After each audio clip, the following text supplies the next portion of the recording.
something in the water. There's something in the air.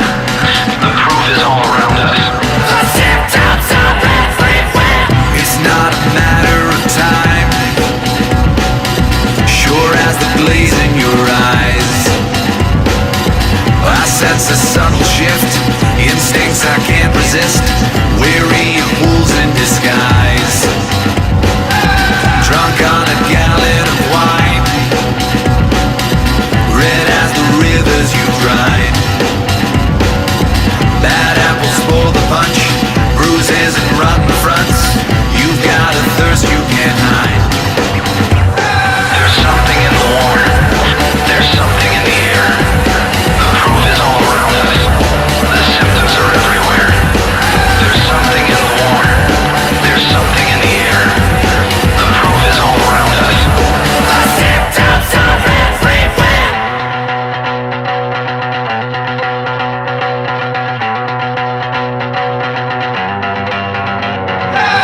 Might be a fault of design, a bark as bad as its bite. Fooled by a flash of teeth, sharp tongues that lie beneath, words that could eat you alive. There's something in the water. There's something in the air. The proof is all around us. The symptoms are everywhere. There's something in the water. There's something in the air. The proof is all around us. The symptoms are everywhere. Victims surrounded, never did but what we feel.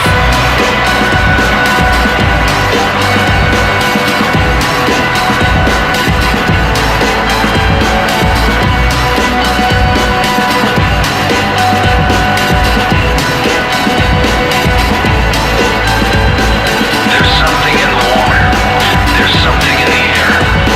There's something in the water. There's something in the air. The proof is all around us. The symptoms are everywhere. There's something in the water. There's something in the air. The proof is all around us. The symptoms are everywhere. The symptoms are everywhere. Victims surrounded, never did but what we feel. Symptoms are everywhere.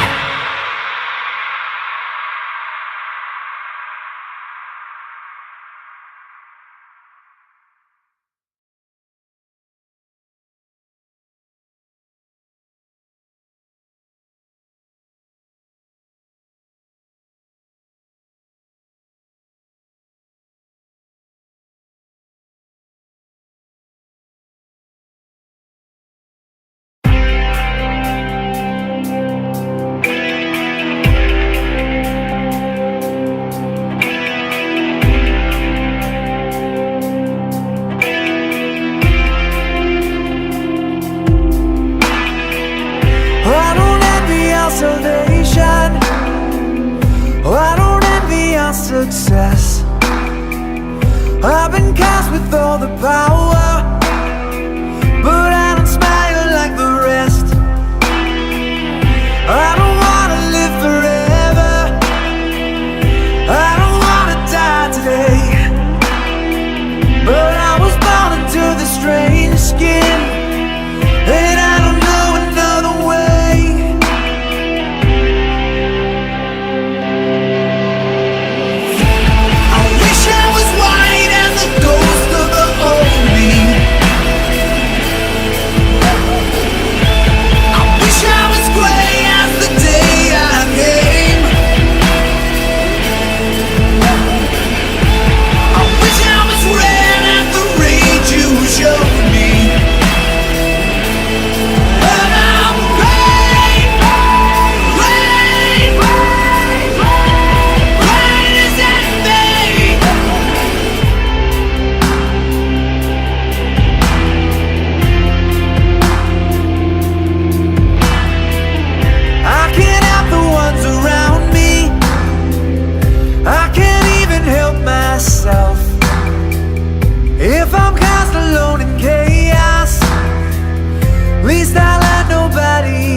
today and no tomorrow.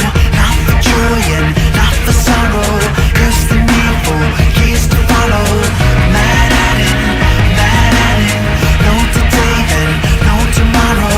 Not for joy and not for sorrow. Curse the needful, years to follow. Mad at him, mad at him. Send your thanks and send your blame. To all who give and take away. Send your thanks and send your blame. To all who give and take away. No today and no tomorrow. Not for joy and not for sorrow. Curse the needful, years to follow. Mad at him, mad at him. No today and no tomorrow. Not for joy and not for sorrow. Curse the needful, years to follow. Mad at him, mad at him. No today and no tomorrow. Not for joy and not for sorrow. Curse the needful, years to follow. Mad at him, mad at him.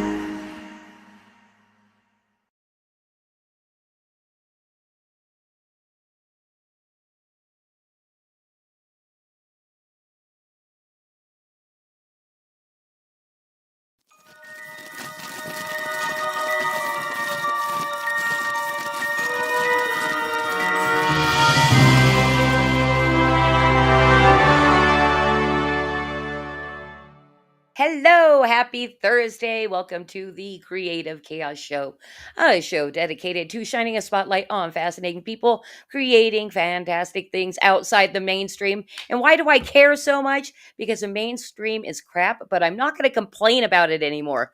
I'm just going to turn my attention towards those people that are out there grinding away, creating independent comics, movies, music, all that kind of good stuff. Speaking of music, our opening house band tonight was Black Light District Studios, and that is Jesse Blade Snyder's music project that he did a while back to accompany some of the comic books that he was creating. And I like that he's done music videos with like comic art and all that kind of stuff. So I did see in chat Omer questioning whether it was AI art or not. No, it's hand drawn illustration by a comic book creator, Jesse Blaze Snyder, who happens to be the son of D. Snyder. So that's pretty cool in itself. And I was reminded of him because I happened to be kind of browsing who was on live on YouTube yesterday and saw that he was live, and he's a really great host of his show. If you're not already, go check out the Blacklight District Studio YouTube. The link is down in the description under the house band, so go over and give Jesse a follow. I know he's been doing some podcasting for a little bit but doesn't have a ton of views on YouTube, so go give him a follow. All right. And I saw you guys, I'm like kind of pleased at how many people are coming in and finally lighting up the chat and saying what's up. I saw that we had Vulcan lives, our wonderful mod popping in number one. Pixel Trader, who by the way, Pixel, your co-creators don't know if you're coming or not. I don't know either. I did say we should needle you in the chat saying you should at least pop in at some point. And if you only have like 5-10 minutes to spare, maybe near the end of the show, which will be in about an hour 15 hour 20 minutes. So if you're still out there, we'd love to see you and hear you. Aaron Moriarty checking in over on the Rumble. We do get a chat on Rumble. And then also our wonderful friend Ben, all the way from the land down under, saying good morning, Christy, and hail Vulcan. And wishing Ben, you're my friend. You're the best old Ben there's ever been. Never been a Ben like Ben. Love you, Ben. All right. And then Madness Entertainment Group, which was actually me hailing Ben Sullivan. Carrie, what is up, girl? I'm looking forward to some sassy chat tonight. Grey Wolf checking in, probably over there on the Madness stream. Omar, I already said what's up to you. And a new name I don't recognize. The Modern Creationist saying, I'm here for the mermaid puss. Hmm. I don't know me. I'm assuming you mean like she's making a puss. Because the show isn't dirty. Michael Ferraro checking in as well, saying, Hail, Christy, hail, Team Mercmaid, hail the friggin' chat. What's up, Michael? Good to see you tonight, and we've got a great show for you. I do hope I feel like the panel we're having tonight, they're kind of popular people, especially when you look at their campaigns. And I just heard the Mercmaid has hit over 500 backers between Fund My Comic and the current campaign. So, woo, good for them. But we're not quite ready to get to them. I do want to bring in my co host, the Batman.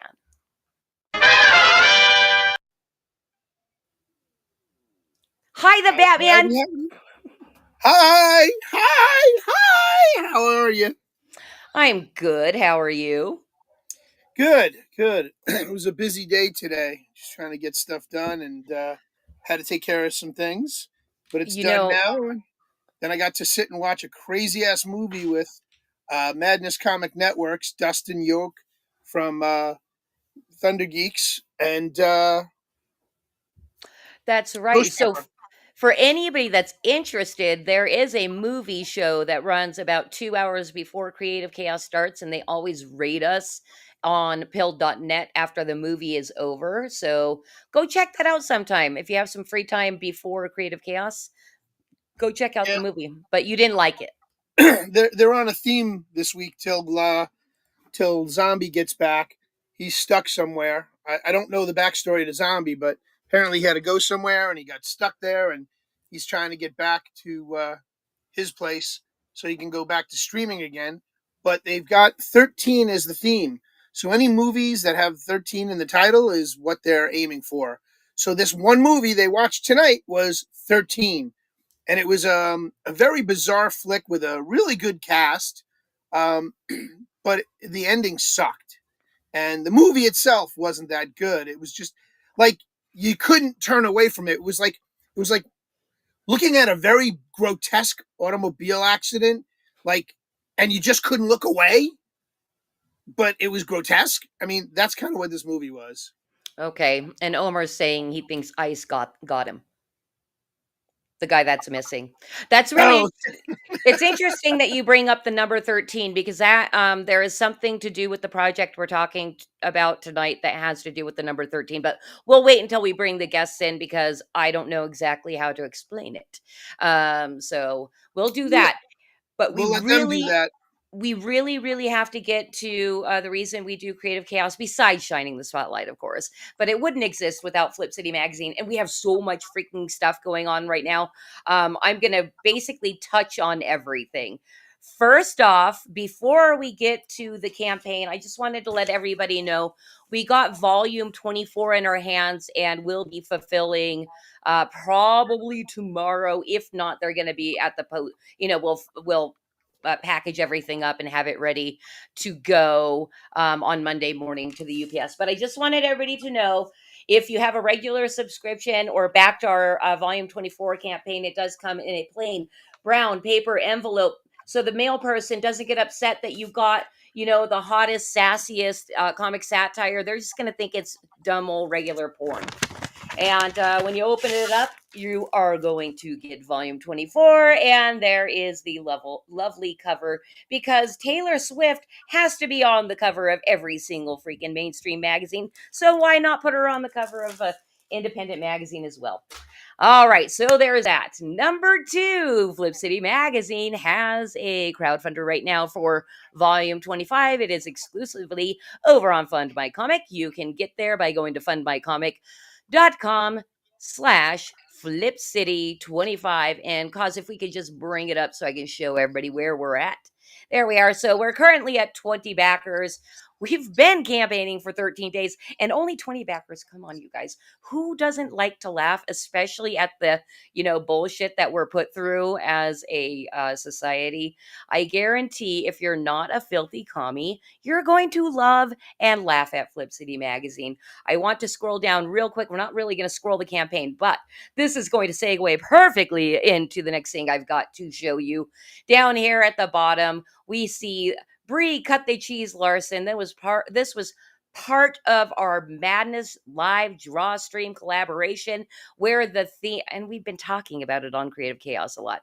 The theme was basically a magic mirror reflects back the true essence of a celebrity. Anybody that is a regular viewer has seen all of the submissions, you went and voted, all that kind of stuff.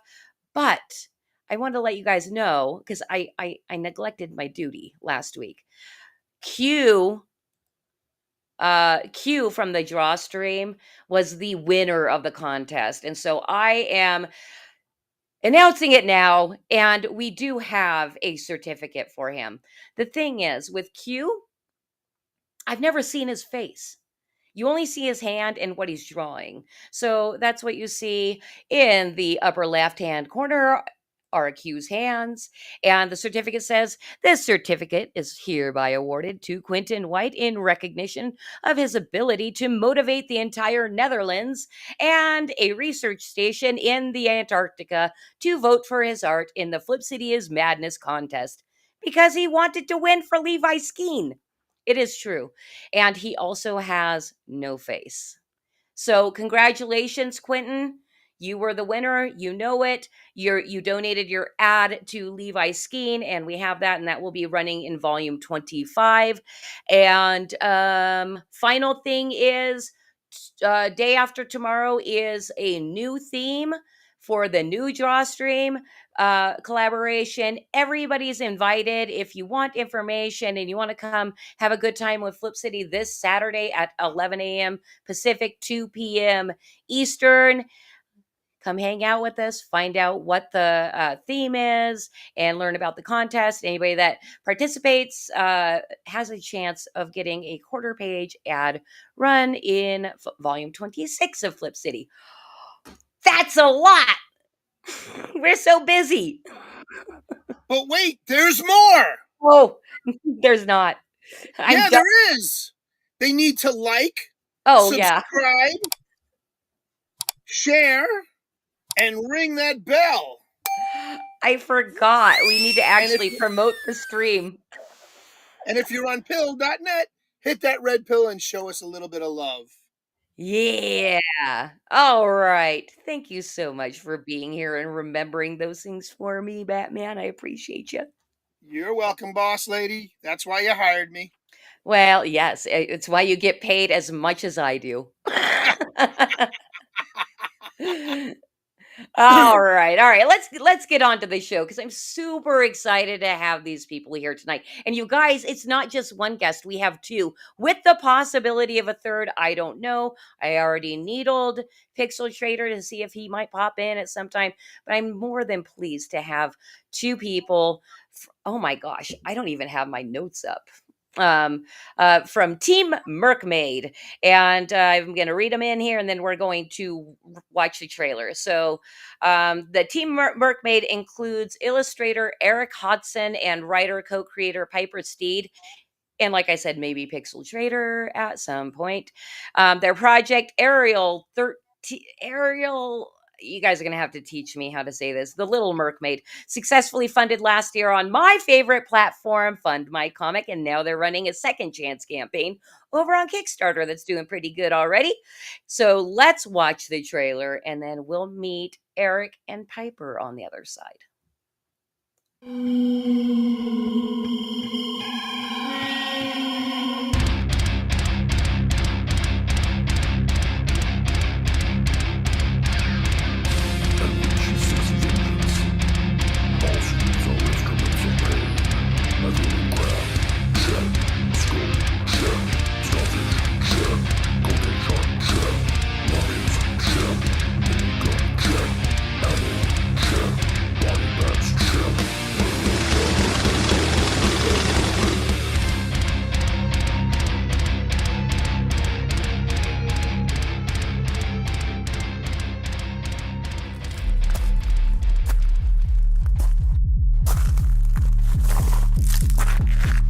Let's go, Stabby.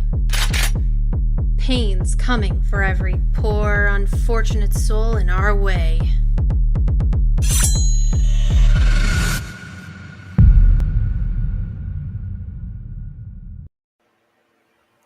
Hello! Welcome welcome to Creative Chaos, you guys. If if that trailer doesn't make you want to run out and back it right now, I don't know if these two are going to sell you. But I don't know you guys yet, so hi, How's it Well, Eric. going? all I Thanks got for having us. You're very welcome. And looks like Piper, you've got some stimps in the chat already. Yeah, which is cool because I'm usually the forgotten member of Team Mercmaid. It's what I've heard. But wait, I See, have to add, she is the cutest. Aw.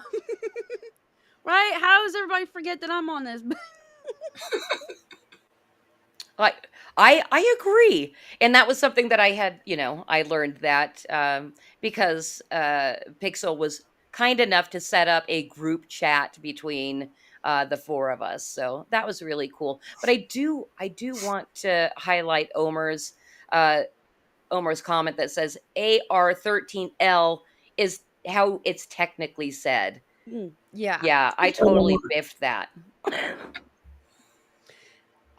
It's basically the name of a gun type. It makes sense. It makes sense now because, all that art, she's got all kinds of heavy weaponry. Yeah, it's left over from the original meme post that started everything. So we kept it in there and came up for a reason why it's not her name.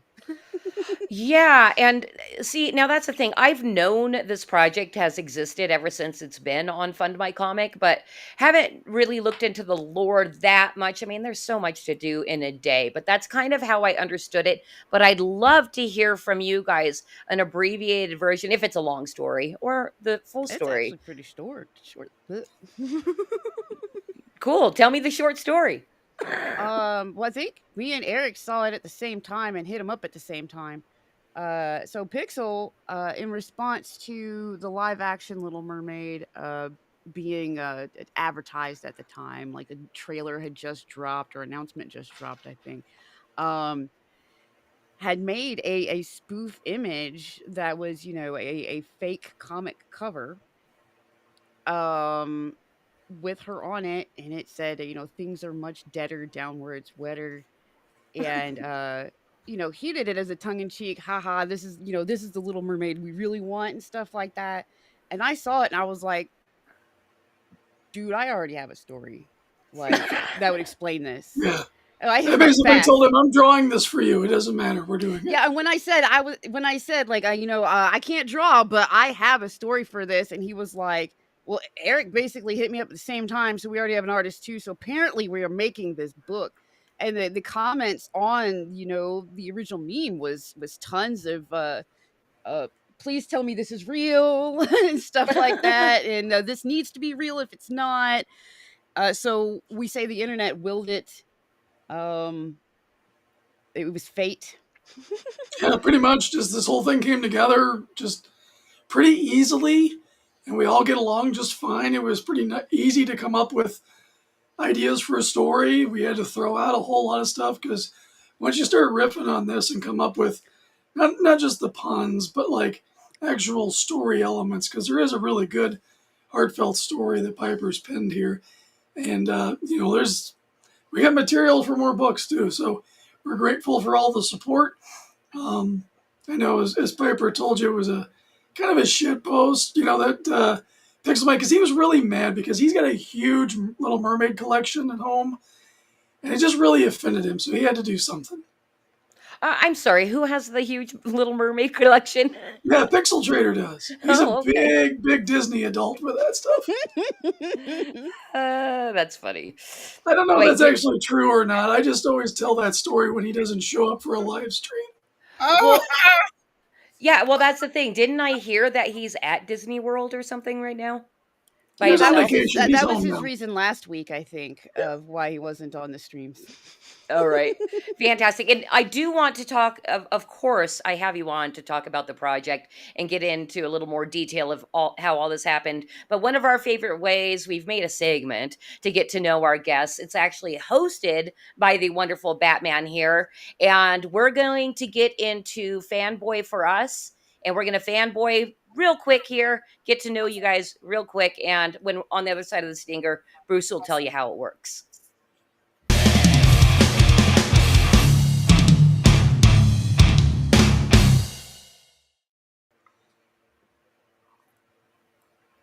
Sorry, guys, I had to grab a sip of my tea here.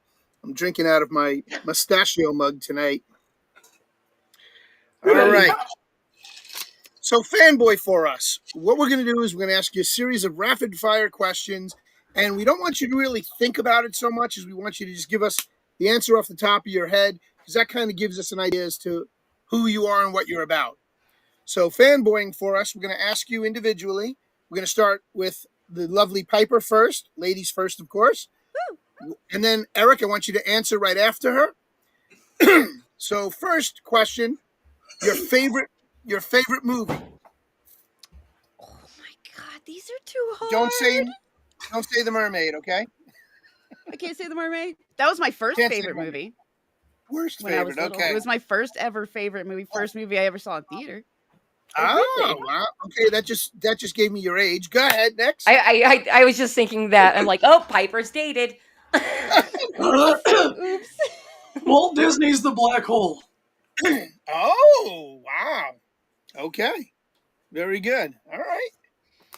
All right. Now, your favorite artist, any genre, anything, it doesn't matter. Could be a painter, or, ceramic sculpting, or comics, or whatever. Favorite artist. Golden Wolf. Also Frank Cho. One more time. I said also Frank Cho. Okay. Fred Cho. Got it. All right. I'm sorry? She gave you a puss. I think you did not say the name correctly, Bruce. Repeat it, please, Piper. Frank Cho. Frank Cho. I apologize. Frank Cho. What did I say? Fred? I called him Fred. I have a habit of doing that. I have a habit of naming people different names, so I haven't come up with a nickname yet for Piper or Eric, but we'll think of something. Eric, your favorite artist, any I genre. don't know. Fred Cho's pretty good. In comics, you can't go wrong with somebody like Bob Layton or Dan Panosian. Panosian's a recent acquiree of mine. I love his stuff, and met him last week at Motor City Comic Con. Oh, nice. I'm a huge fanboy for Bob Layton. I got a piece that he did up here, my 26th birthday, of Magnus Robot Fighter fighting Iron Man that I'm pretty proud of. Nice. That sounds like an interesting piece. Very cool. All right, who's fetus berry crunch? What? Fetus berry crunch. It's the best Piper name likes it ever. baked up. He's talking about Cho. Yeah, dude, I love Oh, the way he man. draws the ladies. I'm like highly offended at that username. Oh, it's my favorite thing ever. All right. Now, your favorite food, Piper? Sushi. Sushi. Ah, well, it goes with the mermaid, I guess. Why not? Right? Go ahead, Eric. Steak or breakfast, bacon and eggs.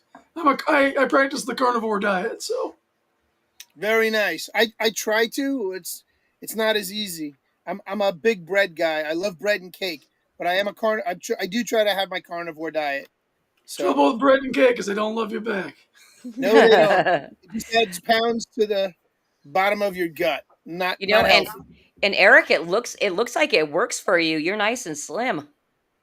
Thank you. I was over 300 pounds in high school, so Wow. Wow. Well, how long have you been doing that diet? 2 years now. And it's kind of off and on. Go into the ketogenic. My wife doesn't participate, so I have to put up with other food shenanigans once in a while. And honestly, when you're on the diet for a while and you go back to eating your old ways, your gut is not happy. Well, I mean, I guess that would be a way for you to want to keep to your diet, because you know the pain. Yep, absolutely. All right, Piper, your favorite drink, alcoholic or non-alcoholic, or one of each? Plum sake. and Mountain Dew Voltage. but not together. Are you Um, a are you haven't a tried them gamer together. girl, Piper? Do you game? Yes, Okay. yes, I do. I'm like, only gamers drink Mountain Dew, I swear. I don't know why. Because it helps keep them awake while they're gaming. Yeah, Okay. That's called coffee for me. that's my mornings. Okay. How many Red Bulls or how many Mountain Dews do you drink a day?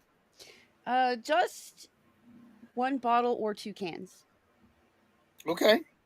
Now, is it a 2 liter bottle or is it a 1 liter bottle? Oh no, like a little 20 ounce. Okay, And then gotcha. the I always have one on my desk. The only time I ever got into Mountain Dew is when they did that campaign with the Batman Begins movie and they had Batman on the label. So I made friends with one of the 7-Eleven guys because they had a giant blow up of the bottle. And I still Oh, have it to this day with the Batman logo on it and all that. is So, that one of the times that they released Pitch Black and they put yes. Batman on it? Dude, I Yeah. love that flavor so much. That is actually my actual favorite flavor, but they don't really Did do it, it. yeah, no, it's got a lot of chemicals in it, but I think Mountain Dew in general has a lot of Oh chemicals in yeah, it. yeah. All right. Eric, let me hear what you got, Big E. That's it. Your name. Your name. Black coffee or whiskey? Both Ooh, are what flavor? delicious. What brand of whiskey? I do lean into the Kentucky bourbons a lot. This cup just had some Basil Hayden in it. Very fine one. I'm a big fan of Angel's Envy, Elijah Yep. Craig. I got a nice little bottle collection. I think the best one I've ever had is Eagle Rare, but that's an expensive bottle. So. Buffalo I got a Trace. That's Buffalo a good one Trace. I too. keep a bottle of that on my desk all the That's how you time. judge a bartender is you get them to make you an old fashioned. And if they say, "What's that?" you leave the bar. Ooh, Oh, It's but true. that. those have gotten so popular these days. I'd be shocked if a bartender didn't know It's now. happened a couple of times. It's the original cocktail. That was the first drink that was a mixed cocktail. Right?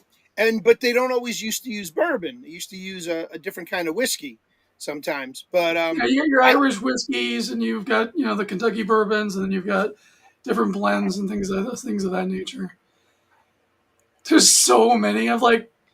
During COVID, I decided to take up drinking as a hobby, and I was going to try to try every whiskey, and that is a huge undertaking.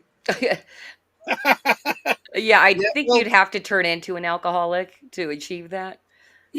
As I've told my father, despite my best efforts, I have not inherited his alcoholism. And is thank he God for proud that. or offended? He was proud. I took him out for dinner once, and he saw me ordering whiskey. He's like, "How long you been drinking whiskey?" He's like, "About 2.5 years." Very good. Yeah. When I go out, I usually, because I guess it also affects the price, what brand of bourbon you order. So Oh yeah, yeah. I usually go with a bullet old fashioned. Bullet's great. I love the Bullet Rye. That's a really good one. I do like the ryes. Um, More to the top shelf is a Woodford Reserve. That's a really good one too. That's my favorite, the Woodford Reserves. When I go down to Florida, I pick up a limited edition bottle from Mickey Finn's, which is affiliated with the Bucky's truck stop or rest Sweet. stop. Yeah. Yeah, So, and they have a they have a smaller bottle, and it's like double, I don't know, double barrel or whatever it is. It's delicious. yeah, Better than the sweet. regular Woodford Reserves. It's a limited edition, and you can only get it in small batch. Very So, cool. This is somebody who makes a really good whiskey you wouldn't think. The band Metallica. Like whoever their distillery is, that is an amazing, amazing whiskey. I'm gonna have to look that one up. Thank you. I'll check into that. All right, let's continue with your favorite character. Also, any genre, Piper. Any genre, your favorite character. Oh, it's another hard one. It's really hard asking me my favorite, especially in entertainment, because I have like too many and I can't pick one. So then Um, roll down the list. Go ahead. Go for it. oh my god. Uh, Look, if I stick in comics, I say Doom. Um, The game Doom or Doctor Doom? Doctor Doom for comics. And what's your take on this new, you know, RD, Robert Downey Jr., RDJ coming in? He's he's Tony Stark. It's gonna be a little too hard to separate. I'm sure hopefully they came up with an explanation, you Well, know. it's an alternate universe. It's part of an alternate reality. And There is instead of a becoming Iron Man, he became Doctor Doom. I was And gonna say there's a storyline where they do that, so I'm assuming that's where they went. And if the entire rest of the cast didn't suck, I bet it would be pretty neat. yeah, absolutely, absolutely. All right, keep Alright. going. Your other favorite characters? Ooh, Jessica Rabbit. Okay, She's gotcha. the first sexy cartoon character I ever saw in my life. Yeah, same. Yeah, Nope, I'm sorry. I apologize. You cannot knock Betty Boop I was because about to by say, wait a far, minute, I seen Betty Boop That's first. true. That is true. Yeah, But Betty Boop Jessica was my. Rabbit, Uh, something else. Betty Boop is bae. she was my first comic love. Betty Boop. Just about any werewolf character in existence in anything. So Oh wow, I'm a Werewolf by Night fan. So yeah, yes, yeah, Die Hard. I just picked up awesome. a couple of books at a Steel City Comic Con that Cosmic Grandpa and I went to, and I bought a whole stack. I lost my collection in a flood when my basement, my hot water heater let go, and I had the entire run of Werewolf by Night, and it got destroyed. The whole first run, all the 70s, early 80s stuff, gone, totally sunk, just dripping wet. It was. I cried for days. I had to Uh, leave behind all of my comics when I moved to Ohio, and that's like I didn't bother rebuying a lot of them because I was like, I already did. They're just not here. yeah, Yeah, I already did that. right, right. But I did want to pick up a couple of them, so I did. I grabbed some of the earlier editions. I found a guy that had a really nice run, so I grabbed a bunch of them. That is But awesome. you're getting a congratulations from Don Draws stuff. I thought it said Don Trans stuff. So Thanks, sorry, Done. Don. Don. Sorry, Don. But let's go to Big E. Your favorite characters? Okay, so in Marvel, it's Iron Man. He's always been my guy. If you're talking DC, I'm a huge Swamp Thing fan. Literary character James Bond. I'm a huge James Bond fanatic. I like sword and sorcery. I like the Red Sonja. And in Japanese anime, I like Revi from Black Lagoon, Ooh. Yoko Lentner from Gurren Lagann, Aqua from Konosuba. I'm a bit of a weeb, so I was as the, trying as the not to kids sit say. here and list off nothing but anime characters, so I ended up staying all the way away from it. And I forgot Poison Ivy. Like I have a Poison Ivy stuff collection, and I forgot her. There you go. There you go. Very good. Very cool. All right. And the last and final question of the night before we get into the show. Your favorite band, Piper? Do you want me to throw it to Eric first? Yeah. All right, Yeah, Big you E, you've go been for it. you've been giving Eric lots of time to think, so it's his All turn. right, so my absolute favorite band right now of this man is the band Sabaton. They are a Swedish rock band, and they're Vikings all the way through. Their songs are all about World War II, World War One, different heroes throughout combat. Growing up, when I was 8 years old, Iron Maiden. All right. So you said the name of the first band was Sabaton? Sabaton, look them up. They need to be filling arenas here in the States. I'm pretty sure that's not the first time that band's been mentioned as a favorite band on this show. They are absolutely terrific. If you haven't listened to any of their music, the first one I would recommend is To Hell and Back. It's about the legendary figure Audie Murphy from World War II, who took on an entire battalion of tanks by himself and came home, became an actor, starred in the movie Hell and Back about himself. Wow. That's great. Yeah, I just pulled him up. The Last Stand, The Attack of the Dead Men, Yeah, Bismarck, and To Hell and Back are the first four that they mentioned immediately. Very amazing. cool. The I'm gonna. Red Baron is my favorite song. They legit start the entire thing out with old school like giant organ, like really old like organ music, and it's just chef's kiss.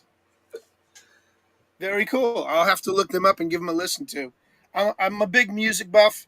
I had a huge collection of albums, cassettes, CDs. Same problem. They got lost in the flood. I only No, have a couple of milk crates left of the albums that I had.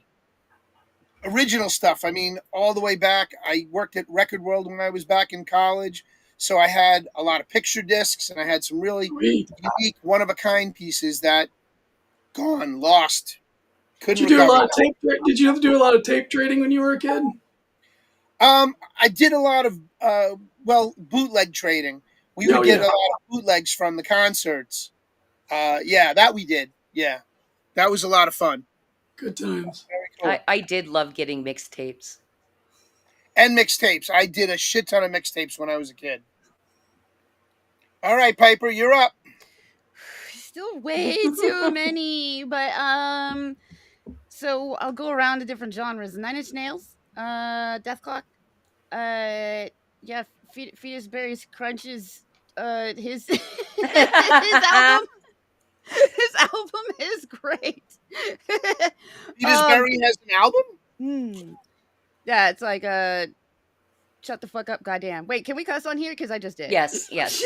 We Absolutely. are a free speech show, All right, so Like, good. um. Oh my gosh, there's still so many. Cradle of Filth. A lot of memories from there. See, and my friends' bands, but that's a lot. Oh my gosh, there's so many. Used to be Corn for a while. Um, so a lot in the metal for a good while, but now I'm all like I've spread. I'm all more all over the genres. There's some Japanese music that I couldn't even tell you the names of the bands. that's okay. But since we're on the music end of this, my question to you is: since you're a gamer, do you have a favorite theme music from a game that you listen to or play regularly? Honestly, a lot of my favorite game music comes from Final Fantasy games. Okay, They get stuck in my head the easiest. Also Doom. got Even it. even old Doom, even old like original Doom, even that music will get stuck in my head sometimes. Yeah, I hear that a lot. The old Doom stuff is got a nice, it becomes an earworm and it doesn't leave your head. Yeah. Um Oh, hi Punk Bottle. Japanese ska. Yeah, seriously, this I'm all over the place, and a lot of times it's not even favorite groups, it'll be like a favorite song. And then if somebody asks me who did it, I'm like, "Oh, I gotta go look that back up. I just know that this song rocks." Like, There you go, and it's in your playlist, right? yeah. It's just in the playlist. All And right, I we make got. some songs sometimes too. You make songs? Yeah. I wish I had the equipment to make them a lot better. It doesn't take much to just start collecting the equipment you need. That's what I'm slowly working to because I used to sing. Well, technically I still sing. It's just karaoke now. Uh Yeah. All right. So is that Pudwhacker? No, I'm sorry, Punk Waddle. I'm oh sorry, my God. we've got we've got Fetus Berry Crunch and Pudwhacker and No, it's Punk Waddle. I yes. apologize, Punk Waddle. I called you Pudwhacker. What My kind of crowd apologies. are you guys hanging out with, bringing over here to Pudwhacker. Creative Chaos? Hey, all just kind of because we're looking at the chat, I did want to say what's up to Justin over at Belmont. I almost said Belmont Crunch. That's fine. Belmont Crunch works for me. Uh, I gotta say, I gotta say hello to Justin too because I love his book. okay. Smokes, smokes the fox and the that whole thing. I love my Oh, book that those I got from guys. him. You gotta get pencils down because of course it has a really awesome cover by me. Ooh, all right. I'm gonna have to Oh, look I into didn't that. know that. Okay.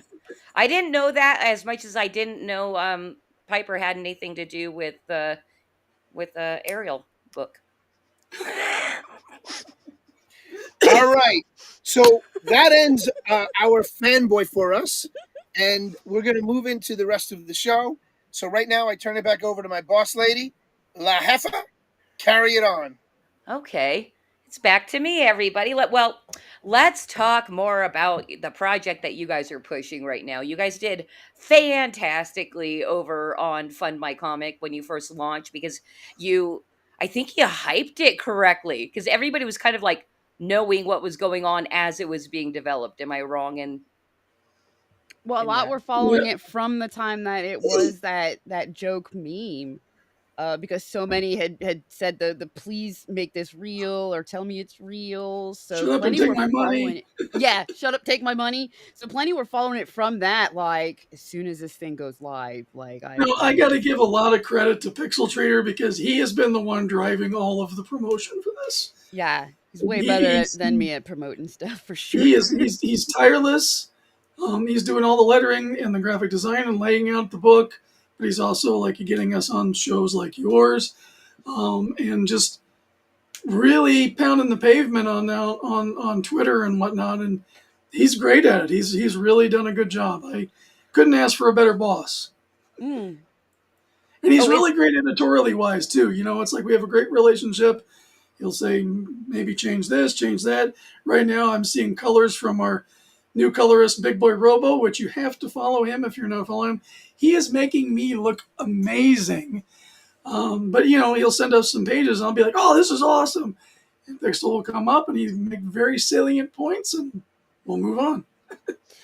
Yeah, I really like that he's doing a lot of the stuff that typically like creators on a book are just either not good at or don't have time for or don't know Yeah, how. Because a lot of it's like I know how to make up stories that I think are awesome. I don't know how to do much outside of, my job description for that. So I'm not as good at like promoting or coming up with merch ideas and this and that. Um, so he's doing his list of things he does is way longer than me and Eric, but uh it looks smaller because it's a whole bunch of stuff that adds up. yeah, so well, you go ahead, guys Eric. Yeah. you guys' show along with everybody who's had us on to promote this Kickstarter is going to be on the back of a band shirt. So we hired a French artist, Nicole. He did a rock album version of the Mercmaid, the Cocaine Love Shark, it. and Stabby, the Crab. And on the back is the tour dates. And instead of having a city, it's going to have all the podcasts and YouTube shows that have had us on. Yeah, that was something when I had seen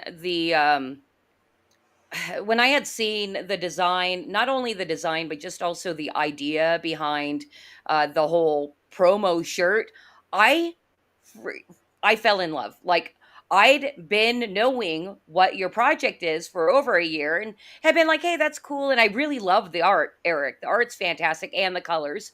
But it is what it is. I mean, it's fucking noisy out there, right? But then I saw the shirt because I'm a marketer, for my magazine. I'm like, brilliant, freaking amazing idea.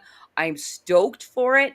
And I'm assuming because you guys are on Creative Chaos that I get to be on the back of the shirt. And that makes me so happy too. Yep, I absolutely. I love the idea as soon as he proposed it because I'm like, you know what? I don't think we give enough credit to the shows that let us promote our stuff on them.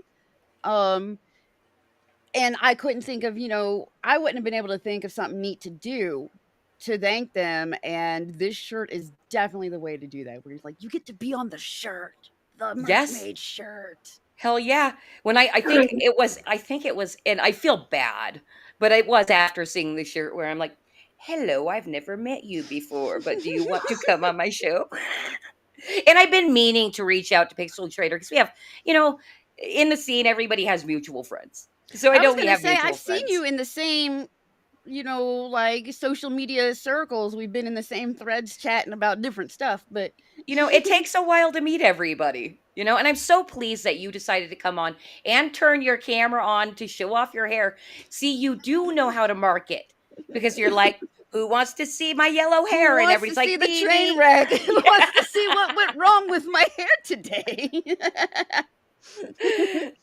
And so I credit you for our 56 live viewers when normally we're around 44. So I think you guys brought another 10 to 15 people to come hang out with Nice. us tonight.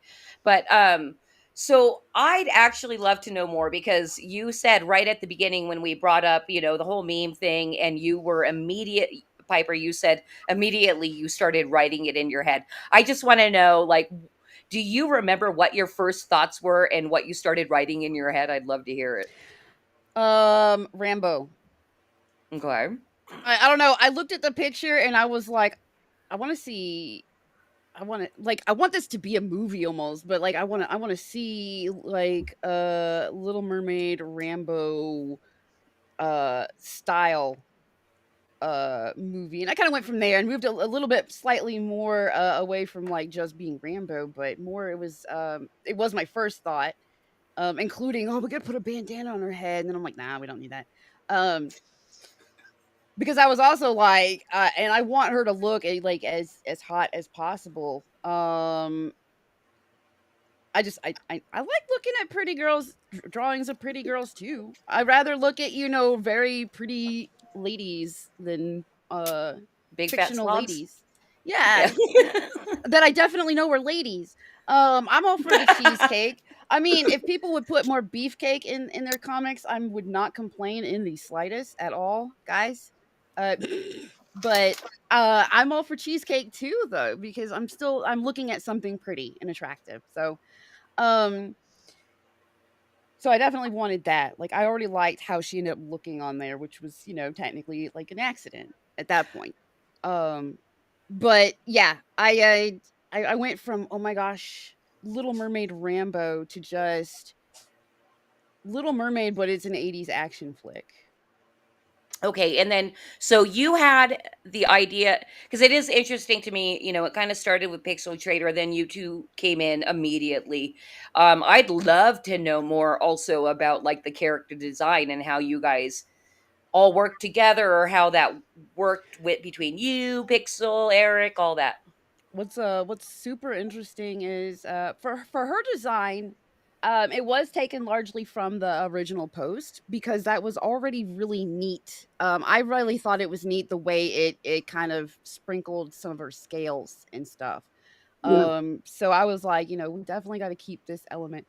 Um, Eric put his twist on her. I love especially her face. Just I don't know the way he made her face, especially in her eyes.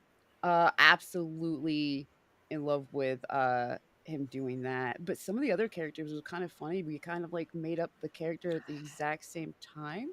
Ooh, Cocaine Shark was that's funny because I wrote Cocaine Shark into the script and then found out that Eric was sitting on a Cocaine Shark ash can sort of thing ready to go. Like he already had a cover. Yep. And I was like, so Shark clearly has to happen. Yep. I'll give it to Eric. I wrote him into in the book, but Eric was already like, if I didn't do it, Eric would have made sure that Cocaine Shark got in there if I didn't already put him in there. Yeah. When the Cocaine Bear movie came out, and Pixel had done, I forget the exact timeline, but it was around the same time as the Little Mermaid, and the Cocaine Bear movie came out. I'm like, I want to see a cocaine shark because I'm a big shark buff. I got Jaws stuff all over here and whatnot. So I drew it. That was my own. Let me do a shit post, but I drew it myself, and it turned into a really cool idea. And then now we have a second supplemental book that was it's like 16, 20. I think it's gonna end up being like 20 pages because we've had our colorist contribute a story. We had 6 a.m. Comics contribute a story. We have another surprise in store for people who for another story contributor. So the lore's really built itself around these 3 core characters: Cocaine Shark, Coral, the Little Mercmaid, and Sebastian, Sebastian, the yeah. crab. I was gonna say Sebastian's another one that was an interesting group effort. He was another one that I had wrote him into the script, but at the time that I wrote him into the script, all I knew was that I wanted his name to be Sebastian and so awesome. And that he had to have a knife. And then I think Eric was one that posted one of the many little videos where people are showing that crabs actually fighting back with like kitchen knives and stuff like that. And I was like, that's what made me want to name him Sebastian. That evolved into him having a broken claw and a knife attached there instead of just holding one. And then he turned into a cigar smoking war vet, and even his look evolved because I had one idea, and then I found out the crab that I was basing him off of wasn't even like an underwater crab. It was like a land crab. So I was like, oh, um, that took on a new life when Jose did his cover Oh yeah. because we still didn't have like a strict description of Sebastian. We just had at that point like blind in one eye and like cigars and claws as a knife stuck to it to replace part of the claw. That's all we really had. Um and then we saw the version of him on the cover, and we were like, well, yeah, why are we trying to go? Because I accidentally was trying to go hyper realistic, and I was like, why Right. are we when everything else in here is already ridiculous? Why am I trying to go realistic with the crab? He still looks more like a crab than Sebastian does, so I'm pretty happy. All right. Well, and on that note, and Pixel, oh, good. I'm glad you just said what's up in chat because in our private chat, there were a couple of things going on. The fact that there may be a spoiler, and then the image got dropped. So I do want to bring it up, and then for anybody that hasn't had a closer look at the project yet, because like I said, we don't really scroll campaigns here, but if I get something like a spoiler, I am for sure going to show it off. But I don't know if it's okay to show or not. So, like, do you guys know if it's okay? Should we bring it up or should we wait for Pixel in chat to say thumbs up or what? Yeah, let's wait on the boss man. Because if it's the story for the supplemental cocaine shark book, there's still some edits that need to be done with that. So Okay. Well, you know what he dropped in the private chat. So was that a cocaine shark thing? Oh, he said show that page. Cool. All right, and we've got Gives it. permission. He gives permission. I was gonna say we also have he did drop the link to the original post that started the entire thing. Oh, well, that's good to know. It's in the DM though, the Twitter DM. Okay, cool. Well, I can bring Send that that up. to send that to Cosmic Grandpa so we can pull it up and show everybody.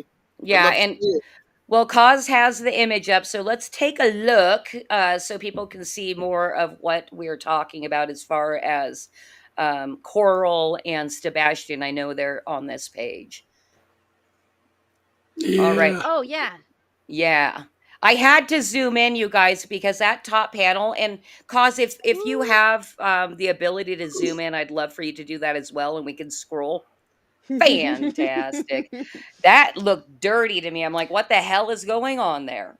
So let me explain what's going on here. So with Coral, her abilities come and go with seawater as far as having legs. So what's happening here is you've got this goon who's from the drawn in tier, one of our backers with the minigun, tearing into this saltwater aquarium. So the water's spilling on her, and she's starting to scale up. And as if you look through the hailfire of bullets in the next panel, you can see her legs starting to glue together and the tail starting to form. So it's a really fun gimmick to play with. And so she's just Yeah. absolutely distressed right here.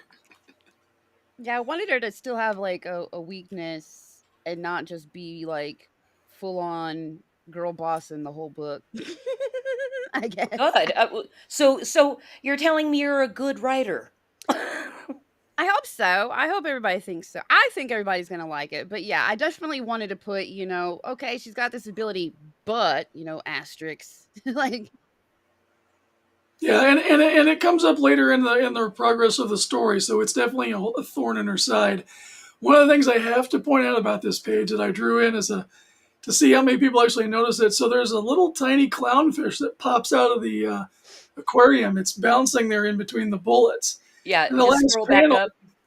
yeah. If you zoom in on the middle panel there at the very bottom, You can kind of see a balance line there with the little. There'll be a splash that Pixel will put in.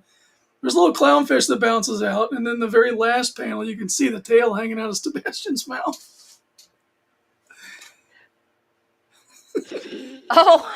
Well, he's so calm and cool because he's planning his next move. He's like, "Ooh, food." He found Nemo. Okay, that is awesome because yeah, I had and really you really do have to scroll in if you're viewing it on a thing. I'm sure, it's all quite apparent when you're looking at it in a physical book, but I zoomed in. I'm like, wow, there's so much shit going on. Okay, something's happening and she's turning back into a mermaid. I don't know what it is, but very very cool. Great page. Thank you. Eric and Pixel stuck in a lot of cute little tongue in cheek stuff. That I would go and put in the script. That was definitely them. Where I was sitting here working hardcore on story. The DM group, man, of us just putting this together, because then there'd be what if this, we need this, and I'm like, okay, yeah, I can squeeze that in. But there's tons where I was just like, these are awesome ideas, but these are like bigger story elements that we need a whole Yeah. other book. We need another We've book. got a lot. If we want to do another book, we've got a lot to work with. Yeah. Yeah, well, okay, so that's my question as well, because my assumption, just kind of, browsing what you guys are doing and knowing that you funded on Fund My Comic with this first book, but then here's new art coming out. Can you guys give us details of what's happening here? Why is there more art? What's going on? So what happened was, during the course of production, I needed to pay bills. So I took on a job with my good friend Jay, Drunk 3PO, working on one of his children's books, the Achromatic Chronicles Green. And at the same time, we stopped getting work from our previous colorist. And it just dragged on, dragged on. I had turned in a bunch of pages. We hadn't been getting any colors back. So we made the tough decision to just, kind of can the guy like tuna fish. And I reached out to Big Boy Robo, who's colored some of my stuff in the past. I've got him helping out on Dinosaur Man and some other projects. And he's a really great like he can draw really well. His animation style is beautiful. And he's one heck of a colorist. Like he's knocked every page out of the park. So because the whole trouble there, like I got the book done like last February. I was done with initial pages this past February, and then he had to come in and start picking up the slack. We had him redoing some pages, so we knew we had extra time on our hands, which is why we're offering the Second Chance campaign. I actually went back in and started making some improvements because I'd been doing a lot of drawing and I just got relaxed into the character. Found my jive, and I'm like, you know what? I need to go update the cover. I need to update these panels. And then it's just been so worth it because this is going to be one of the most beautiful books I've ever seen. Like, I can't compliment myself to save myself, but I'm looking at these pages going, good grief, that's gorgeous. So it has all worked out for the better. We've lost a couple of backers here and there, but most of you guys have stuck with us. The Fund My Comic people, if you backed us on there, you got this book made. You're the ones that got this book made. This is us just trying to offer it a second chance on Kickstarter. And once we're done with the Kickstarter, it's going to print, and then we'll start fulfillment. All right. So what's the long-term plan with the property? Do you guys plan on doing more books? But because I've heard there's something thematically in the works, with a Hercules type story. But are you guys doing more aerial stuff? Pixel has kind of created a Mercverse. So sounds that way. It's pretty exciting. And that's one of the things when you got to do with these. If you're taking yourself seriously as a creator, you got to have a long-term strategy, and that's part of a growing long-term strategy is to build out a larger universe. One of the things, like the brand of cocaine in the book is called Snow White. There's plenty of material that we can work with there. We have the Sebastian plushie, which we'd really love to do like a little Golden Book style origin story for him, because he survived a sushi restaurant. That's why he's got the kitchen. That's why he's got the kitchen knife. So we want to tell that story and maybe offer a plushie. But we've all got our own projects as well. I'm working on Daughter's Revenge, a pirate graphic novel that's going to be 5 volumes. And there's a still American Bliss 2 out on the wings for me there too, and I've got a graphic novel with Kurt Angle coming up from Mess Bucket, part of our series with professional wrestlers is super. So we've all got our own other projects as well. So I guess bottom line is there's plenty of material. We would love to do it. If the timing works out, we'll get another one, I'm sure. All right, and then looks like we got a backer while we've been live from Brian Brian! Christgau, and Thank you, Brian. but he's also Poke and Piper. Yeah, mistakes were made. No, things went wrong. It's not supposed to be this color. It shouldn't stay this color for too long because it's not supposed to be this color. But There's a my whole hair is thing apparently really stubborn. involved. I've But never done yeah, it with myself, but my daughter does, and I'm like, I don't think it's supposed to look like that. it's not. So basically, it's a work in progress because if we had gone any longer with it, it would have fried the hair. So I got to give my hair time to repair, and then we'll take the yellow out because it's not supposed to be yellow, blonde. It's actually supposed to be silver, and it's supposed to be a little bit darker than this darker silver. Are you going to try again for the silver? Yeah, it's just going to take more than one session because apparently the natural black of my hair just did not want to give up without a fight. So you went from black. Okay, I can imagine. Well, we can girl talk about it all night. Salt and pepper, but there was a lot of pepper, and that pepper just was not leaving. Just had to mess with you. Oh yeah, I know. Yeah. That's why I was like, because even when I was at the salon, I was like, oh, I'm gonna be on a stream tonight. I thought I was gonna be rocking like new hairdo. And this is not the new hairdo I thought I was going to be rocking on that stream.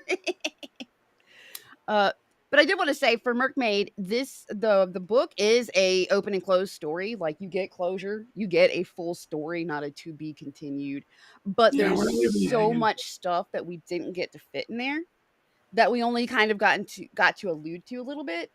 So there's still plenty even in the book that makes you go, yeah, if there was another book I'd like to know about, like the gun. We didn't get the book doesn't go into much detail about that gun. It's almost like it's just a label on the crate, on a crate for the most part. But there is so much we could work with that has to do with the AR-13L. That I can't remember could be a prequel or a sequel. I can't remember, but Okay, fantastic. Well, and on that note, I had a perfect segue, Piper, but you had to keep talking, and that's totally fine. Sorry, but no, because I said, oh, we can girl talk all night, and I'm like, oh, that's a perfect segue into mansplain, our next segment. Awesome. This sounds exciting. It is, and you are more than welcome to participate in it because I think you will have valuable information to add to the conversation that me and Eric will have, and you're more than welcome to chime in. But let's get into mansplain first. Shh. Listen, girl.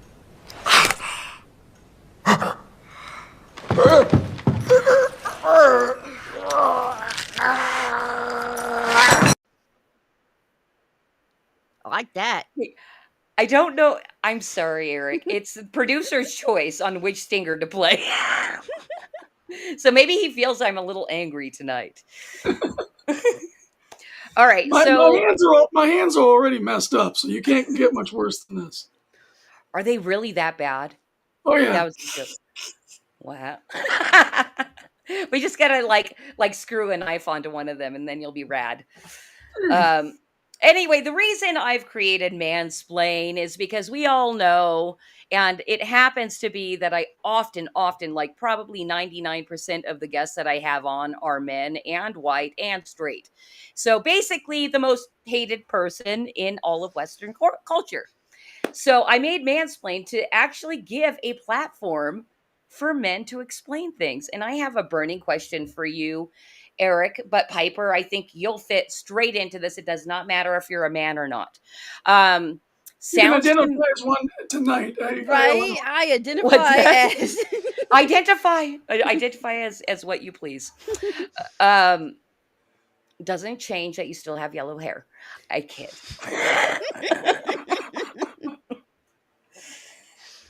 Sorry. Anyway, so it sounds to me that both of you guys have been like networking with the indie scene. Eric, it sounds like maybe even you've gone a little bit further and, kind of made friends with some heavy hitters out there. If there were anybody out there that wanted to kind of be able to write for other people or illustrate for other people, I'd like the best advice on how to go about doing that.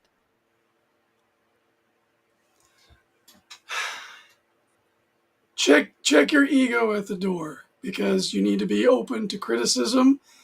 You need to be open to be able to make changes. You don't want to.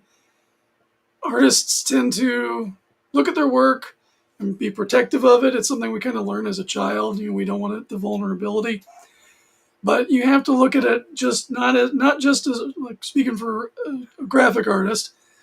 It's not just art. You're producing a product, and this is why a lot of indie comics fail, is because you refuse to look at the work you're producing as a product. Is this something that you would buy? Is this something that a normie would buy? It's like we have an insulated audience here of, independent comic creators, former comic pros, people who are like insiders. They're going to rip things apart differently. Something that I might hate about my work, a normal person that just wants to read a fun story is never going to notice. So yeah, just kind of check the ego there, be humble, and yeah, that's the best advice I could give. And I like this. Fetus Berry says, "Ha ha ha ha, normies." Normies. Do you guys feel like that's an offensive name? Because I've heard No, other no. people think it's offensive. I don't think it is. It's just normal people. But yeah, I was gonna say, to me it was always just uh the people that aren't in here, like your general public, general consumers, general People who fans. work a 9 to 5 Yeah. just want to relax when they get home. They want some entertainment. They don't want to be preached at by some woke culture or whatnot. But they don't know what's good or bad. You have to tell them what they want too. They don't know what they want. So come up with a good story. Tell them why you're enthusiastic about it. They'll be like, oh yeah, I kind of want that. So I could give separate advice as from a writer's standpoint, which is if you write it, they will come. Uh, you do kind of need your first chance to kind of get your foot in there, um, so that people can see what you're capable of. For me, it was as an editor, especially comic editor. I wasn't even a comic editor at first.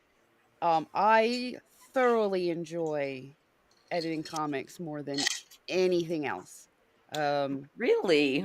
yeah, it is my favorite, because instead of reading like massive walls of text and this and that, I'm more going, does this panel description, is it going to make sense to your artist? Is your artist going to be able to translate this into a drawing, or does it sound weird? Like, can I visualize this? Are you making the best use of the page, um by doing it this way? And then there's dialogue, but it's more broken down, and you feel like a director, more than just plain editor. That um actually makes a lot of sense. Yeah. So do you often, kind of give feedback to the writer saying, oh, I think it would be better to do this with that panel? And yeah, my biggest thing is, if I'm editing somebody else's work, this is your story, so I'm going to tell you how to make your story, how to polish it, make it the most appealing, make it read better. um if you're not, the artist, if you're hiring somebody, here's how to tell your artist exactly what you're looking for, so they're not guessing, and this and that. But I'm playing the part of like editor and um test reader. in a way. And but I always leave it as, other than grammar and this and that, I'm not making permanent changes. I'm telling you how I you could improve, but I'm not going to go in here and change it, because it is still your story. At the end of the day, if you are determined that nope, you don't want to do it that way, it is your baby, it is your story, these are your characters, and even if I think your character suddenly went out of character, you don't. It's your story. So all I do is put in suggestions. I put, this should be worded this way, makes more sense, or I think this is my suggestion, is to either do this or this for this. But other than like regular edits, just your typical like Grammarly type stuff. I don't just go in and change it for them. I tell them how I think it should be changed, and I tell them why. Why, I think it should be changed that way, instead of just, "You suck," you know, "You suck, That's probably a I write terrible good, editor. I write good, you write bad, this is what you should do." No, I tell them why. I tell them exactly, like, why I think this should be changed, why I think, "Well, look, your character was like this seems really out of character after reading the whole entire, rest of your comic." It's stuff like that. Uh, and it's a lot of fun, and word of mouth spread that way first, because I don't hold back. Mhm. Like, I'm not going to be your yes man. Well, I mean, that's not the purpose of an editor. You kind of have to be the dick, I but noticed, you yeah, d I've noticed a couple people really hoping that they were hiring a yes man that was going to tell them that they were a genius and the best thing ever, and they didn't get that. But the thing that I've been told that people appreciate the most, the feedback I've gotten, is they appreciated the most that I've been brutally honest and given them the why. Like, for anybody that needed it, I've given them the why. Um, but they've appreciated that I'm not going to sit here and sugarcoat it and go, so it's going to be, well, I mean, it is going to be okay. Everything's fixable. If you haven't printed it yet, it's true. it is going to be okay. But um, I don't actually tell people they suck, because if you have a story you want to tell, not everybody knows how. And so I'll help you. I'll tell you how. I will show you how. Um, the worst part is I keep making it to where they don't need me anymore.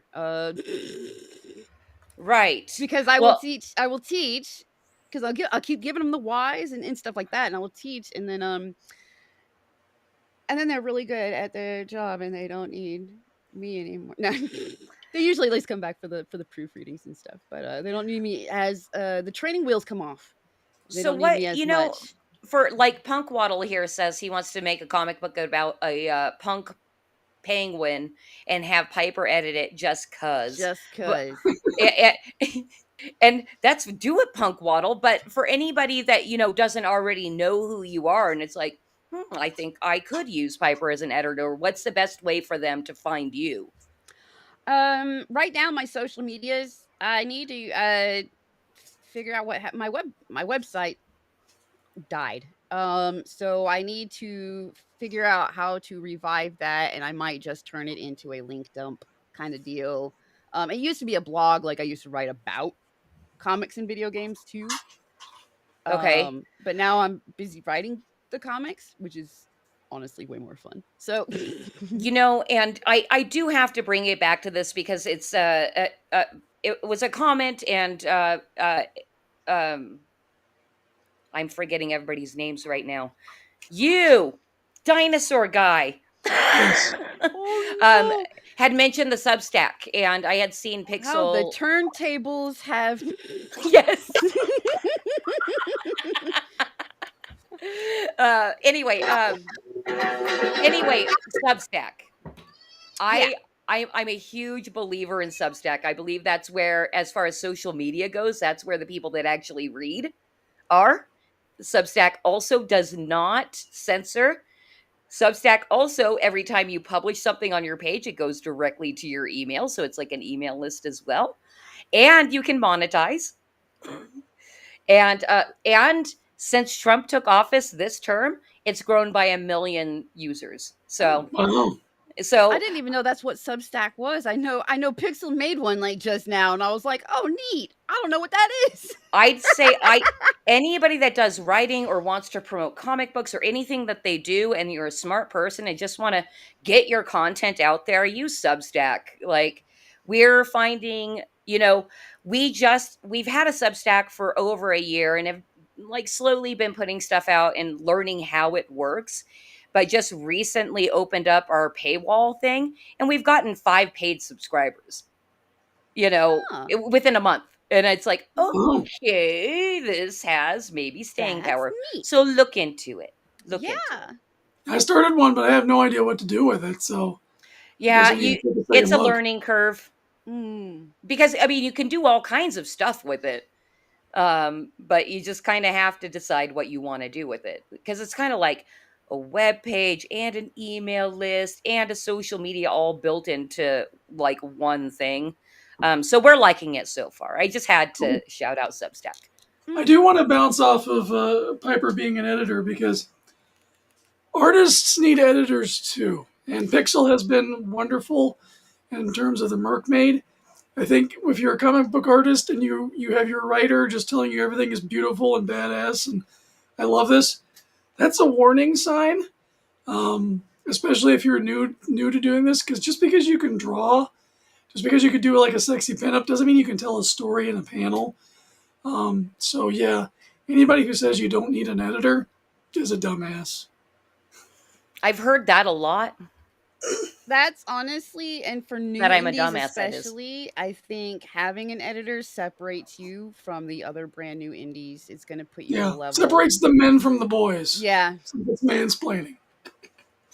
yeah. The, But the yeah, that's why hobbyists, like the so hobbyists I've from the written a future couple pros. comics so that I can put my, I guess, whatever, my money where my mouth is. So I'm like, I'm out here word of mouth for the editing part, but my passion was actually the writing part. So I need to like I want to show people that, I'm not talking up my butt when I'm editing their comics. I can write them. Um and it is so much fun. But it's been Good. word of mouth for me. So my main advice is just you got get your first couple of gigs to prove your metal. And if you have to make them, you do the gigs for yourself.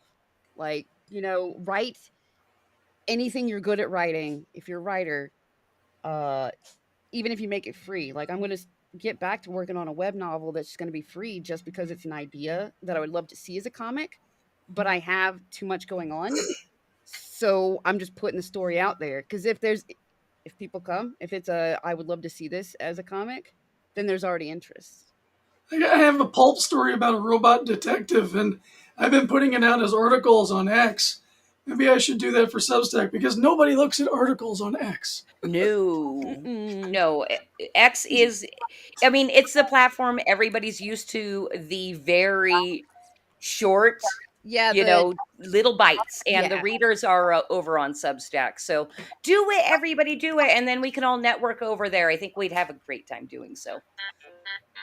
it's still called Twitter. I still call it Twitter most of the time. Zitter. I just wanted to point out somebody in the chats.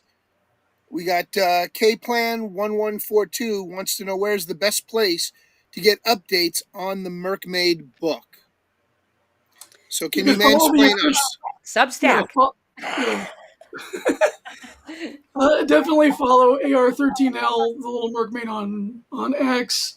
So you can follow Sebastian on X, follow Pixar Trader, Dreaded Dinosaur, Piper, myself, because we're always sharing stuff. But fund the book, buy back the book, then you get all the updates too. So Yeah, the little detail updates would be through Fund My Comic and Kickstarter. They go directly to the backers. I got to All right. tell you, I've been looking at your Kickstarter campaign, and I went to the Fund My Comic one because it gave a link to that as well when I was looking it up, and it said that this page is under construction. So did you take down the Fund My Comic one? Oh yeah, that one closed when we thought we were a lot closer to fulfillment and getting our final numbers in before we realized that we were running into a little bit of a delay. Uh, so yeah, I don't think that one works anymore. You If I'm should It, still it be able mistaken. doesn't. to It's look at it, but closed. it's not funding. Yeah, it should be funding. You can't see it. It's too light. It says this campaign is Pixel! currently. It says this campaign is currently being edited and or awaiting approval from the admin team. Please check back Oh, later. he must have Oh, made a change and updated some art and stuff. That's what happens. So, okay. Yeah, because I did want to look at it just to see what it was about, but I am currently on the Kickstarter campaign, and I'm looking it up, and I'm loving all the different covers that you guys have out.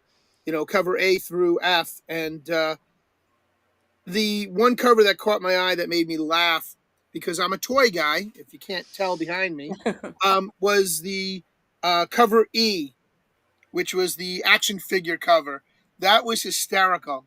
That's so the one that I the I was CEO. scrolling.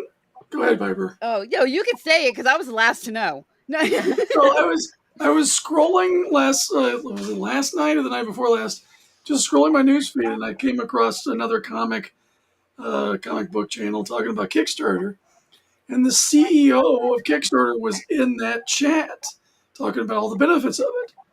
So I just replied to him and said, "Yeah, I got my book, The Little Mercmaid, is up there right now." And darn it, he just chimed in back to cover E. Wow, so nice. So the Yeah. CEO. So please make it a project we love. My gosh. They that's I wish sometimes people could just see the chatter that goes on in the group, working DM basically for this. Because Eric said that and I was like, "What?" As in like mind blown what? And Pixel's in there like explaining it to me like and I'm like, "No, that's not what I meant when I said what." But it was so cute. I was like, "No, I meant like what?" And I'm like, "Huh?"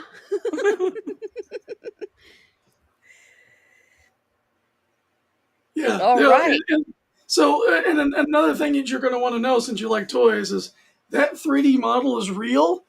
We just lack the money to get it produced. Otherwise, we could actually make a G.I. Joe Mercmaid figure. So, again, all of you guys out there watching, you support this effort.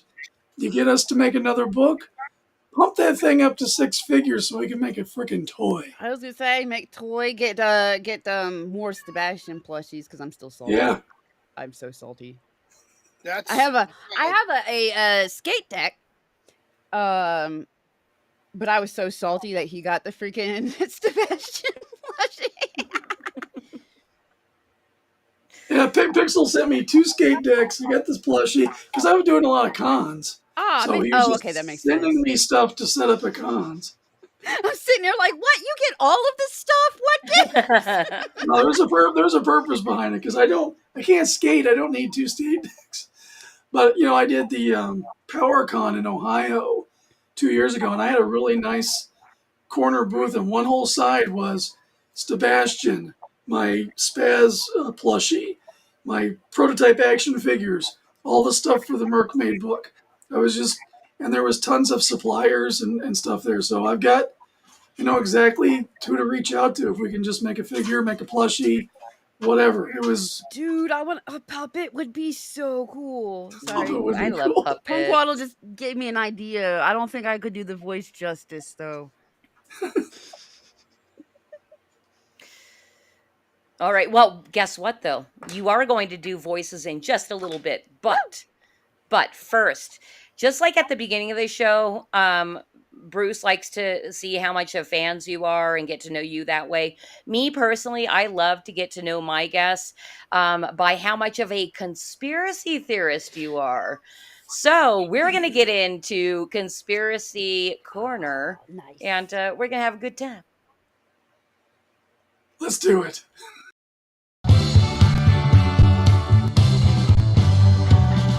I wanna live with a conspiracy girl. I could be prepping the rest of my life with a conspiracy girl.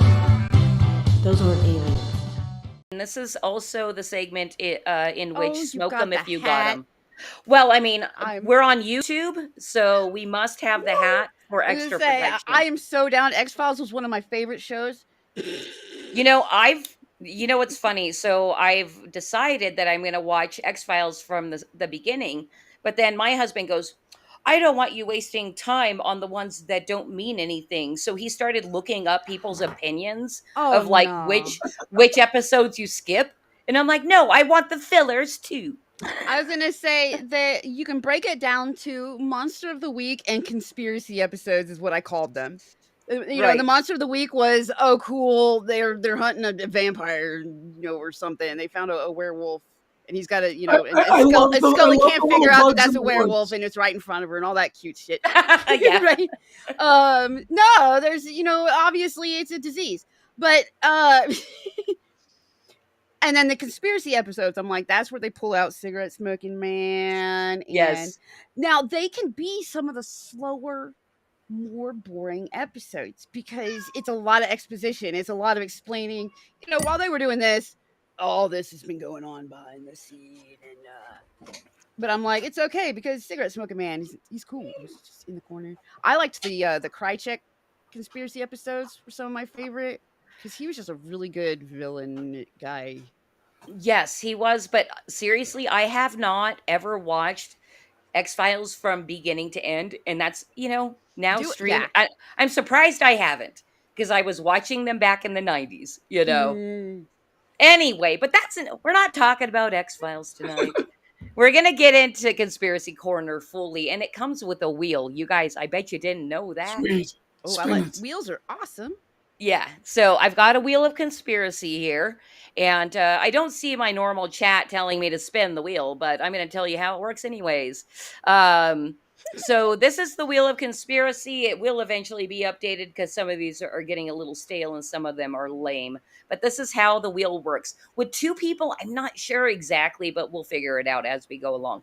Basically, you get three spins. You Ooh. can stick with the first topic or the second topic, but if you decide to spin a third time, You're you're stuck with stuck that with one. that topic. But this is also why I love having creative people on the show. Even if you don't know anything about that conspiracy, you can totally make up stories. Nice. All right. So I'm thinking maybe you guys have to agree to stay on a topic. Okay. And if it Agree gets on a out of topic. control, I'll moderate it. Whatever you think, Piper. I've been down every rabbit hole in the universe. I've been down a lot.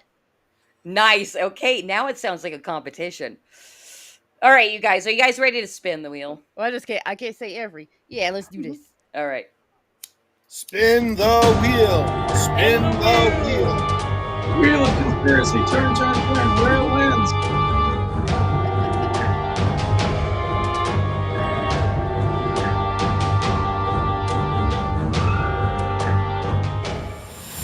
Oh, Neuralink. We were All so close to right. cryptids. I was so hyped for a second. You can try for cryptids. Sometimes it does. I don't mind talking about Neuralink. I have opinions. Yeah, no, Neuralink is fascinating. I mean, on the one hand, you can, take paraplegic people and possibly cure them. I mean, that's the sales pitch. But then, a society of automatons, people you could just shut off because they're being problematic. Or, The if ads. if Elon makes a deal with Microsoft, you're going about your day grocery shopping, you have a 404 error, invalid page fault, your heart Green, just blue blows screens. up. Oh no. Jeez. Okay, do you guys want to go deep in that or do you want to see what might pop up on another spin? That's up to you, Eric. I mean, this is a tame one. This one is Sure, tame. All right, I think we're deciding to spin again then. Yeah, and the main thing I say about Neuralink is just wait till ads are directly freaking dropped in your brain. Yes, never thought of that. Yeah, Marketing that's is one going that's to one be of my main annoying. gripes is like, oh god, there's gonna be ads in your brain. I just have one thing to add about Elon Musk. He is literally one bad day away from becoming Dr. Evil. Okay? Right? I love he it for may be- him, actually. I love that for him, though, because he's like, dude, this is our cartoonish evil villain. Our evil genius He's- science billionaire science villain. He's an autist, okay? He's an autist. He's the #1 DARPA contractor in the world. Mm-hmm. He digs Oh, tunnels for the elitists, as I like to call them. Yeah. So I don't want to get deeper into the Neuralink stuff because we're going to spin the wheel. So let's carry on. all right, let's do it.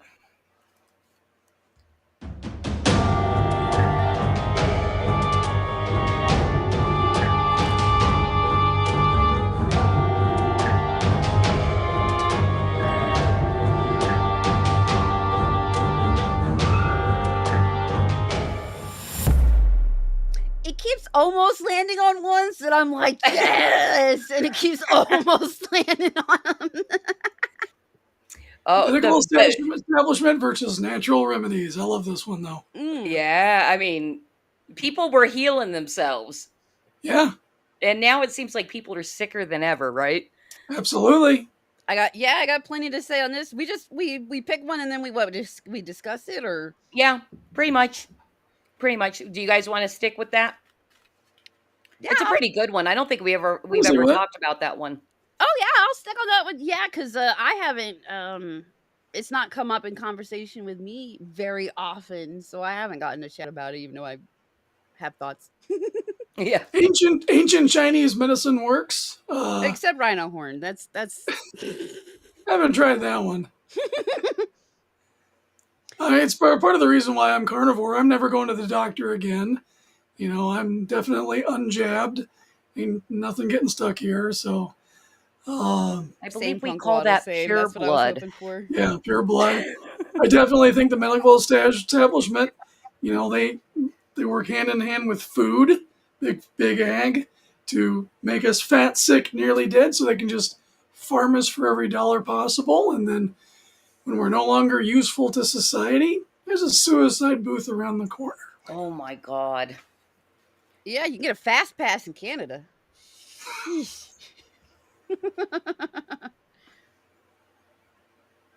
And again, Nikola Tesla said if you want to understand the order of the universe, everything is sound and frequency, which is absolutely true. Mm-hmm. Then you could talk about how our pineal glands have been calcified by the fluoride in the water, so we're no longer in tune with the spiritual world that we actually live in. We could probably be so much more than this. Like we've kind of been reduced to a broken base model. You know, we'd probably have more abilities, be able to think through, problem solve, have much more advanced technology now because we'd have the full use of our brains if our pineal glands weren't calcified. I know that the average human IQ across the planet was way higher than it is now, but that was primarily due to deciding to put lead in fuel. Lead, and then also the fluoride one. Fluoride Yep, lowers and the IQ. fluoride. Well, they put lead Fluoride actually is in a paint, too. toxic waste left over from creating things like aluminum, and the big manufacturer of that were just dumping it into the river, and then somehow they conned the government into saying, "Oh, this is good for your teeth," so they just started selling it to the government to put in the water supply. The biggest thing is there wouldn't, if there's not sick people, there's not a big pharma. So Yeah. they're never going to invest in cures because then they've lost a customer.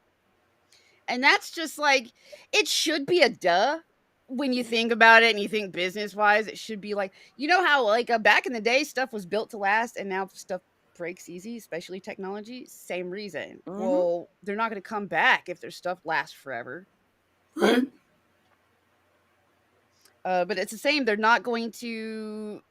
They're supposed to be sitting on like a lot of patents actually for better medicine and better cures for stuff. Ones There's a that lot of things actually taken work. off the Yeah, yeah. stuff There's that a lot of actually things that have been works. taken off the market. Like there's healing properties to marijuana. That's why it was off the market for such a long time because you know you got Rockefeller who wants to sell petroleum-based medicines instead. So a lot of those natural remedies are not sold in the United States because of that. The biggest thing they pushed that managed to successfully push is that natural remedies are quack medicine and New this and that. agey.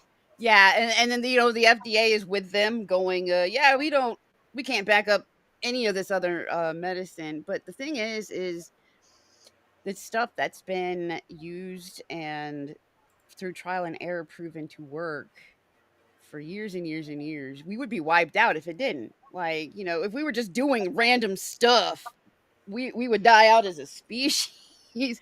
But we got to this point.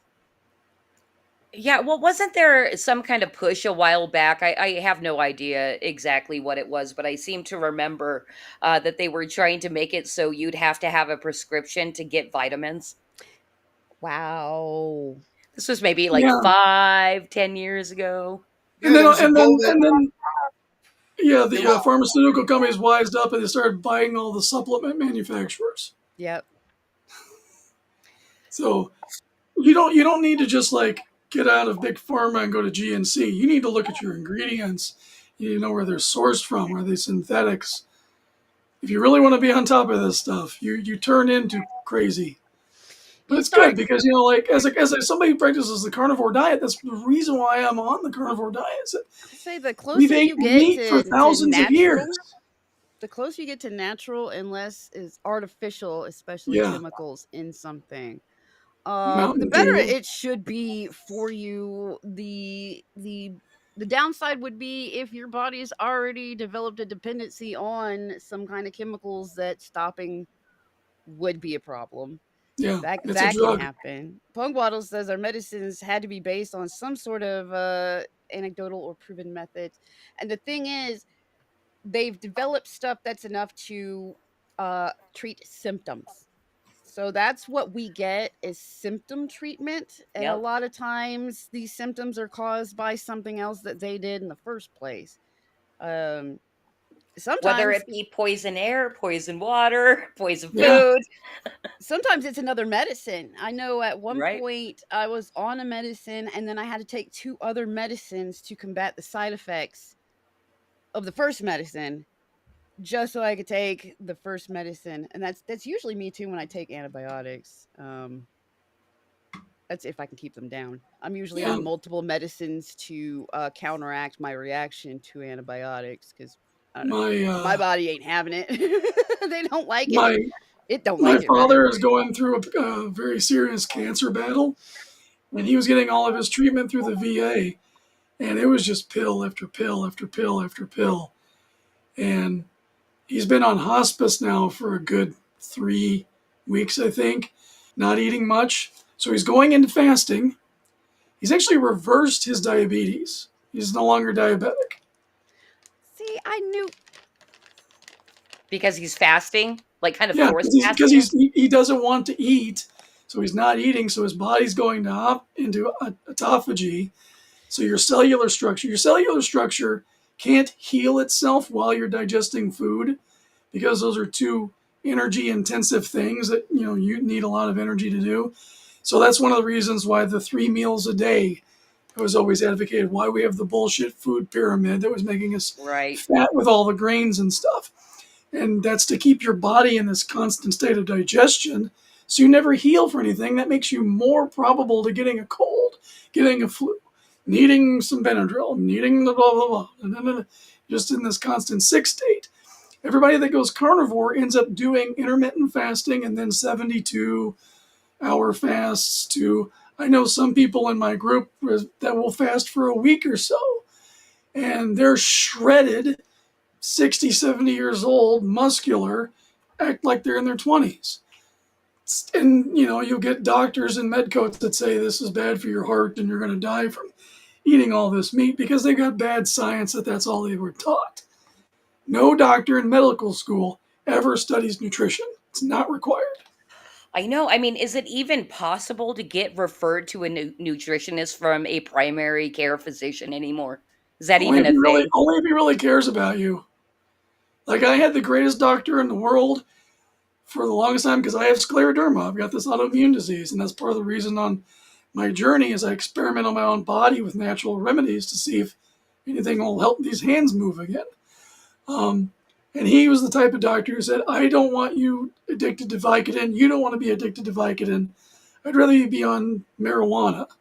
And he, at the time, Michigan had to have a doctor's authorization because it wasn't fully legal yet. And he signed that for me. And that just like proved to me that he actually cared about what my body is doing with what's going on, the results I'm having, rather than what he was taught. There's You very know, few of them out there like that. well, that's what I was just going to say. Isn't it sad that it is very difficult to find a doctor that actually cares and actually Well, knows yeah. shit even? Like, it I seems mean, like all they know is to prescribe pharmaceuticals. That is pretty yeah, much, you can get better. and that's You kind get of a better college drug level. They're dealer in pretty the much being alleyway. taught that too. Yeah. So another thing is like they also have a financial incentive. It's so expensive to go to medical school. You get your pediatrician harassing you to inject your baby with the vaccine schedule. They get paid like $35 a shot for that. So Now, yeah, see, that should be illegal. they're gonna pay How those much beach money they house get off a payments. lot of this stuff doesn't even make any sense to me. But No. So I just have to ask you guys: do you have any faith in RFK Jr.? As a person, I think so. But the bureaucracy is the bureaucracy. You know, it's two wings of the same bird. They all need to be catapulted into the sea or hung from a gallows, as far as I'm concerned. I'd also Bad take at catapulted into the sun. based. I agree. I honestly don't think he knows enough about the field. But I feel like if you put anybody in that position, they're still gonna get like, they're still gonna have to go through the same thing and get rolled the same. Like, put us in there with the knowledge we have with the same goal, and we're gonna have to go through the same thing. So I don't think it's as That's all. much of like his background or his knowledge in that field as much as it's anybody in these spaces is fighting against like centuries of bullcrap.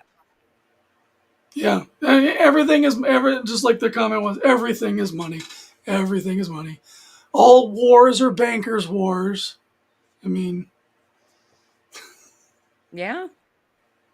It is. Yeah, and we can get in, and this is what also often happens on Conspiracy Corner, and why I feel like maybe eventually, maybe once a month we should just do a Conspiracy Corner like panel show, because Like the whole it show seems dedicated. I Yeah. see, that's the thing. I've never met you guys before, but it just kind of seems like everybody's a fucking conspiracy theorist these days, If you because we're notice all though that reasonable people. I was gonna say, if you notice though that conspiracy theorists today aren't doing like the stuff that's really, really out there. The stuff being labeled conspiracy theories are very reasonable things that everybody can see being done right in front of their face. Well, I mean, that's why the wheel's so huge. It's Right? all like a lot of comments. I mean, there's some more woo-woo stuff in there, but a lot of it is I do just, love the weird stuff. I well, love who the doesn't? weird stuff, but I think it's I'm at a interesting. place. I'm at a place in my life where I tend to just believe everything on face value now that the mainstream is pushing against. So if somebody's denying it on CNN, okay, it's probably true. Yeah, it probably Then happens. let, Yeah. And That and is let that's me the that do is my the thing. litmus homework. test. Yep. Is in my entire life, the past 10 years, all of the conspiracies that I've heard being proven right like a year or two later.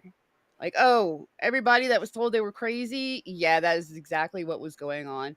And you Yeah, have, yeah, no crap, because it was going on right in front of our face. They weren't even trying to hide it. At least before, our ideas were a little bit wilder because we thought they were better at hiding things. Right. No, absolutely. And that's the thing too. Like, I think ever since like COVID, it seems like the time between being a conspiracy theory to being true has just been like shortened and shortened. Like, Yeah. now it's like 2 yeah, weeks. Yeah, I feel like with COVID, at some point, some in the government they were like, dude, we don't even have to like do this behind closed doors. We can tell these people we're doing it Yes. to them, and they'll still believe it when we say psych. Like I when we you say know just kidding. that it's funny because I have kind of that same thought process, but I think is actually even more to show us that see, which is a larger and larger growing number of people, that they indeed do have their boots on our fucking neck and there's nothing you I can was do, gonna nanny say, nanny. I feel a You lot of it know? is what you gonna do about it. Like, Yeah. Yes. yeah, okay, yeah, we do this. What you gonna Yep. do? We're just gonna, call you crazy and call it a day. Yeah. Well, there's got to be a time in which we can finally get these murdering, freaking, pedophile, blood drinking assholes out of power The because problem is you Yeah. need more people. We need I don't even know if we do. I think we just need to activate. I'm like not calling for a more civil people war, or anybody. more people to actually organize and decide, yes, we are doing something about it right now. Right, but Well, that's Instead the of thing. They've been very successful in breaking us up in all over the internet over and over. Like if you think of all the YouTube bans and things like that, like the major gathering yeah. places, yeah, you and know. any time a voice of reason starts to get an audience, it can't yeah, Mm, we can't let them. Yeah, and then it's just look what happened with Dan Bonagino and Cash Patel. They built up their lives defending the truth, saying we want to get to the bottom of the Epstein now, and suddenly they look like they're held hostage. Oh yeah, he absolutely killed himself. Please believe me. right. That's so because We that's the have thing. Like, video coming My as soon as favorite my favorite VO3 ones have been releases. the he killed himself by shooting himself twice in the back of the head. Like, yeah, Right? okay, Yeah. that definitely tracks. What And then about he the guy? and then he threw himself in a dumpster. Okay. After the What fact. about what about the guy who hung himself and then shot himself in the head? Yeah. it's in our faces. We know it's in our Yeah. faces, They and know yeah. it's in our faces and they're just like, you can't do nothing. So Yeah. that's where we Anyway, are right now. you guys, okay, this is always pretty much how conspiracy corner always turns. Like it gets very negative and weird. And I'm so happy to like have people to talk um about this stuff with, but I like to turn it a little positive and funny again. And that brings us into our last segment. This is where you get branded, but not in a weird sex cult kind of way. It's just the Flip City branding, and it comes it does come with the benefit of being invited back to like party streams and panels, and like I had mentioned, Oh, I maybe we would should do definitely more. come back to a conspiracy night. Right? Absolutely. If you Okay, just do a yay. dedicated, I am so there. I think I'm going to make some kind of plan and brand it and all that kind of stuff because everybody's a freaking conspiracy theorist. I just need to learn how to make my panel shows a little less chaotic. If anybody happened to hang out during my launch stream a couple of weeks ago, it was an experiment in having a lot of people on, and it was very chaotic. So, Herding anyway. cats. Anyway, we're gonna get you guys Flip City branded, and I am super bummed that we were not able to get Pixel to come on because I did choose a kind of longer piece. It has a few voices, but it is Flip City premium content. It is a parody that we did, and Piper, I was happy to hear that you're kind of a horror fan, so I'm sure you know a little bit at least about Walking Dead. Oh yeah.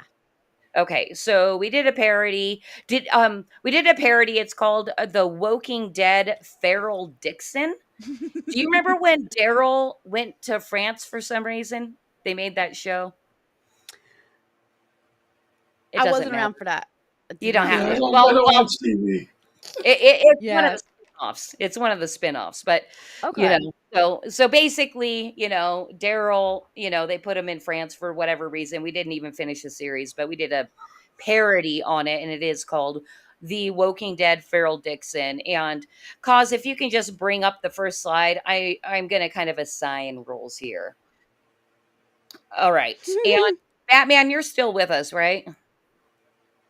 Okay, cool. I Yep. see you there, sir. Normally, I put together an image thing with a cast of characters, but this one's rather simple because Feral takes the show. And I'm not going to say that that the man needs to take the man part. You're more than welcome, Piper, to take the feral role if you want.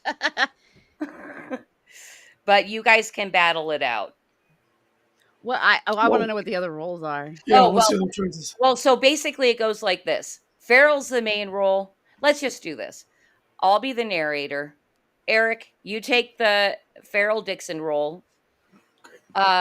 Bruce, if you can take all the French, time a French person comes up, you're Oui, doing oui. that.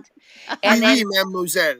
and then Piper, you're gonna take the girls. I don't think you have much until the end. Oh, But okay. it is a couple different voices. Oh, okay. And if there's anything that I missed, I'll just fill in. All right. So here we go. We're doing the Walking Dead Feral Channel your inner Dixon. Daryl.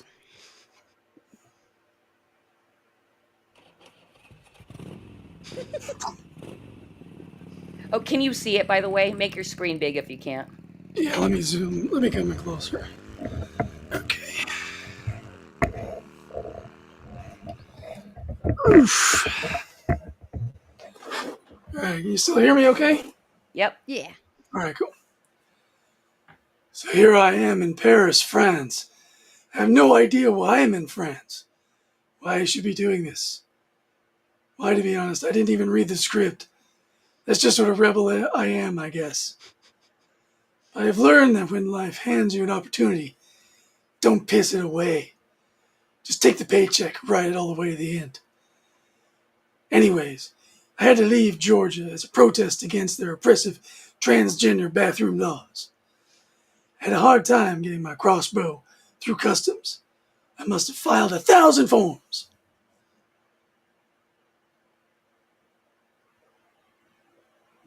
Here I am in the City of Lights, high fashion cinema, the arts, street memes, all my guilty pleasures.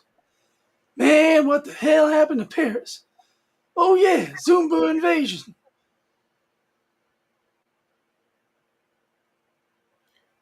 Le mire de vente di mindrier. And there it is, the Eiffel Tower. Whole lot of fuss over a giant erector set.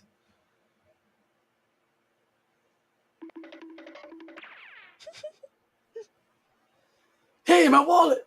Hey, my man purse!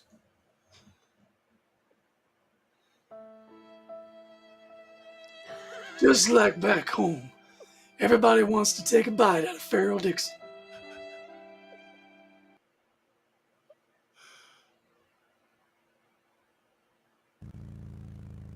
The champs, Ulysses, every serious touring biker's dream come true.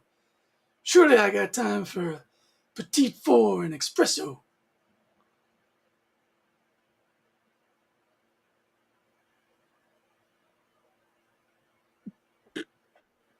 Insala.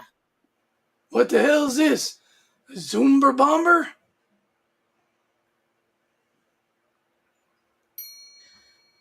Allahu Akbar!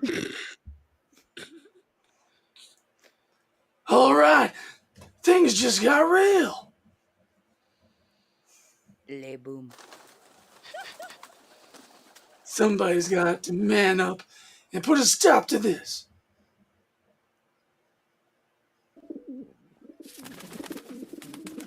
Monsieur, zeal is a volte palte. Don't punish our miserable like you crude Americans. Les immigrants are Frenchmen too. Appeasement never works. Just ask you. The more you feed them, the more will come, just like pigeons. Uh-oh, Euro zombers everywhere. Must be a million of them. Blah, blah, blah.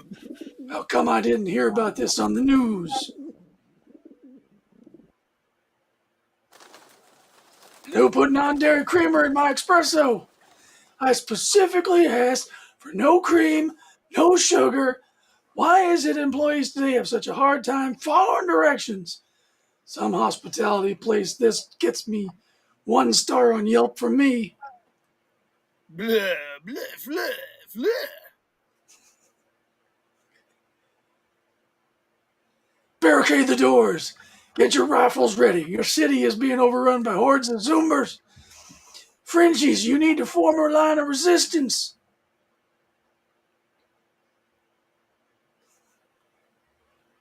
Hun, hun, hun. Hun. Les split.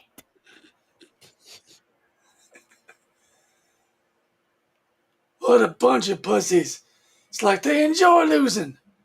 I guess if you want to get something done, you gotta do it yourself. Le crunch. Le tinkle.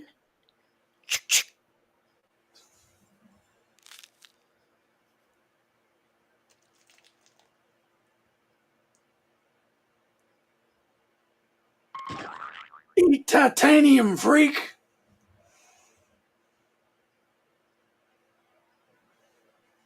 Come with me, monsieur. You're arresting me for taking out the Euro trash? This was self-defense, man. No, we are arresting you for making skid marks with your motorcycles on this Pride crosswalk. This is a hate offense, punishable by 5 years in la prison.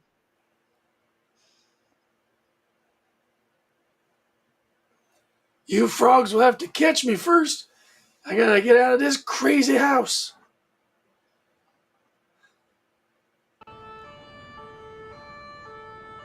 If I can just shake le fuzz. Now to find a place where I can get some peace and quiet. This'll do. So, sometimes it feels like I'm the last straight man on earth. I should have just gone to the discotheque.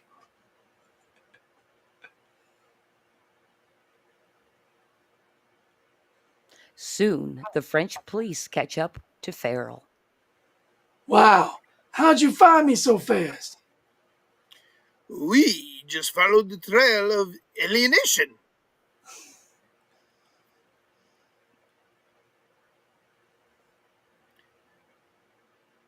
You have the right to remain silent. Everything you say will be used against you in a court of law. It's like this terrible franchise. I mean, Nightmare's never gonna end. Farrell receives a special visit in prison. Hey, Piper, Yeah. can do a German accent on this. It's the fat guy in the next panel. So the dude, Yeah, the words here. Yeah. Mr. D. I'm trying to think. I can't even say this person's name. Slecknick. I am Officer Schneckman from the United Nations Security Council. That's not quite German, but That's fine. it's a dude. Oh God. Be German, go. You have You- been very naughty, Mr. Dixon. Maybe a little Russian, but you are useful as you have a lot of clout with geeks and nerds. The women want to be with you, the men want to be you. Some kind of TV tough guy, macho man. Suck it, Klaus. We can help each other. Let us work together, no? We can make this easy for you, or we can make it painful. Russian works, by the way. Yeah, I was like, I don't know, he's kind of Russianish. He's been around. You may have it your way. Much like in BK Burger restaurant slogan.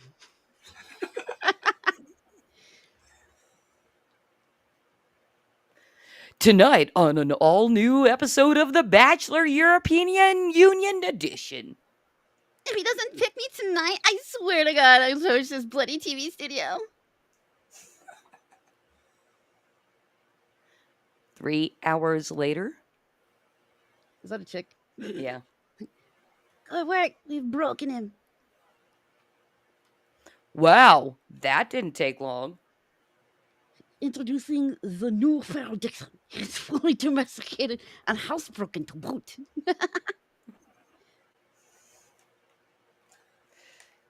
That next week on BBC Three. Oh God. Ingrid, much like the speed on my Honda CB750 Nighthawk, my love has no limits. Please accept this rose. Welcome back to The Bachelor, EU, where 50 Euro slags compete for a date with destiny. Tonight, we'll find out who our eligible super stud Farrell Dixon gives his last rose to.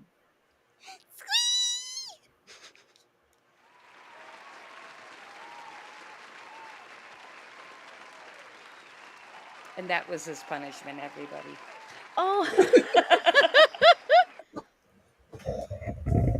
Meanwhile, back in the state of Georgia, Well, that's it. They finally got you. Why is he talking with a British accent? he's even smiling. And so, our hero, Farrell Dixon, must face a fate worse than death reality show notoriety. Ba-ba-ba-ba-ba-ba.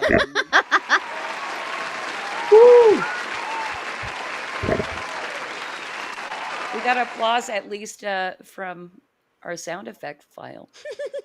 It was a lot of fun. That's definitely the first time I've That done was anything like that. fun.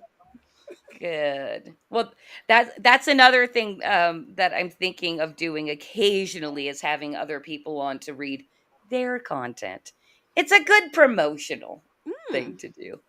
So for anybody that's out there still watching, and you guys, I see on my little handy view watcher, we've got 69 people watching. If you don't know what Flip City Magazine is, and you did get a laugh out of that Farrell Dixon parody, you can find us live on Fund My Comic right now. You go to fundmycomic.com/FlipCity25. Normally, I don't promote before you guys. And Piper, I saw your beautiful German Shepherd. I'm thinking that is. Yeah, somebody, I think it was Pops requested Lobo earlier. So usually I do have the camera tilted to where he can come be on camera too. But He's yeah, his name is beautiful. Lobo. I love Lobo. German Shepherd is my breed. I love them. He's my first one, but he is a German Shepherd wolf mix. Very low percentage wolf, but So he's a wolf dog. yeah. Does he howl? Sometimes.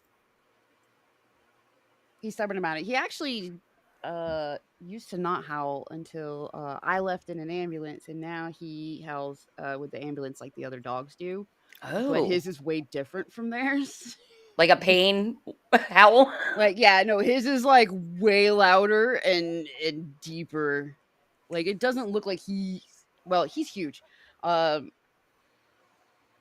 He's the vet described him as a wolf-sized German Shepherd is what he looks like. Okay. Well, he sure is a pretty guy. Well, we're wrapping up the show tonight, you guys. So we're going to go around the table because I know you guys are working on other things besides the AR-13L, the Little Mercmaid. I am going to drop that link. So you guys, the reason we are here, we are promoting that campaign right now. But why don't we start with Eric and then Piper? What do you want people to do for you, sir, besides back that campaign? Well, if you like pirate adventure, sailing the high seas, maybe a little bit of historical fun and artifact finding, check out daughtersrevenge.com and sign up for that mailing list. This is a new book by Ross X-Wing and Jay Drunk3PO from Geeks and Gamers. They also have a channel on YouTube called History of Pirates. This is a passion project for them. We have a beautiful story involving revenge. It's called Daughter's Revenge. So you go to daughtersrevenge.com, throw your email in there, you get all the email updates and whatnot. 120-page graphic novel. I'm about 25 pages into drawing it. It'll be colored by Big Boy Robo, the same colorist for The Little Mercmaid, and lettered by Pixel Trader, the letterer and editor for Mercmaid as well. So Do that.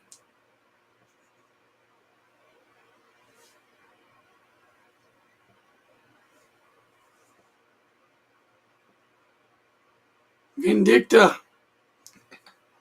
It's okay. I just said something rude. So, That's Didn't the do right. That's the anything. right. I just went That's dead the right for page. That's the right page. all right. What about you, Piper? Fight crab. Um, sounds like I have Tourette's or something. It's your turn, Piper. Fight crab. It's something they make a pill for now to Yeah, clear the up. fight crabs, guys.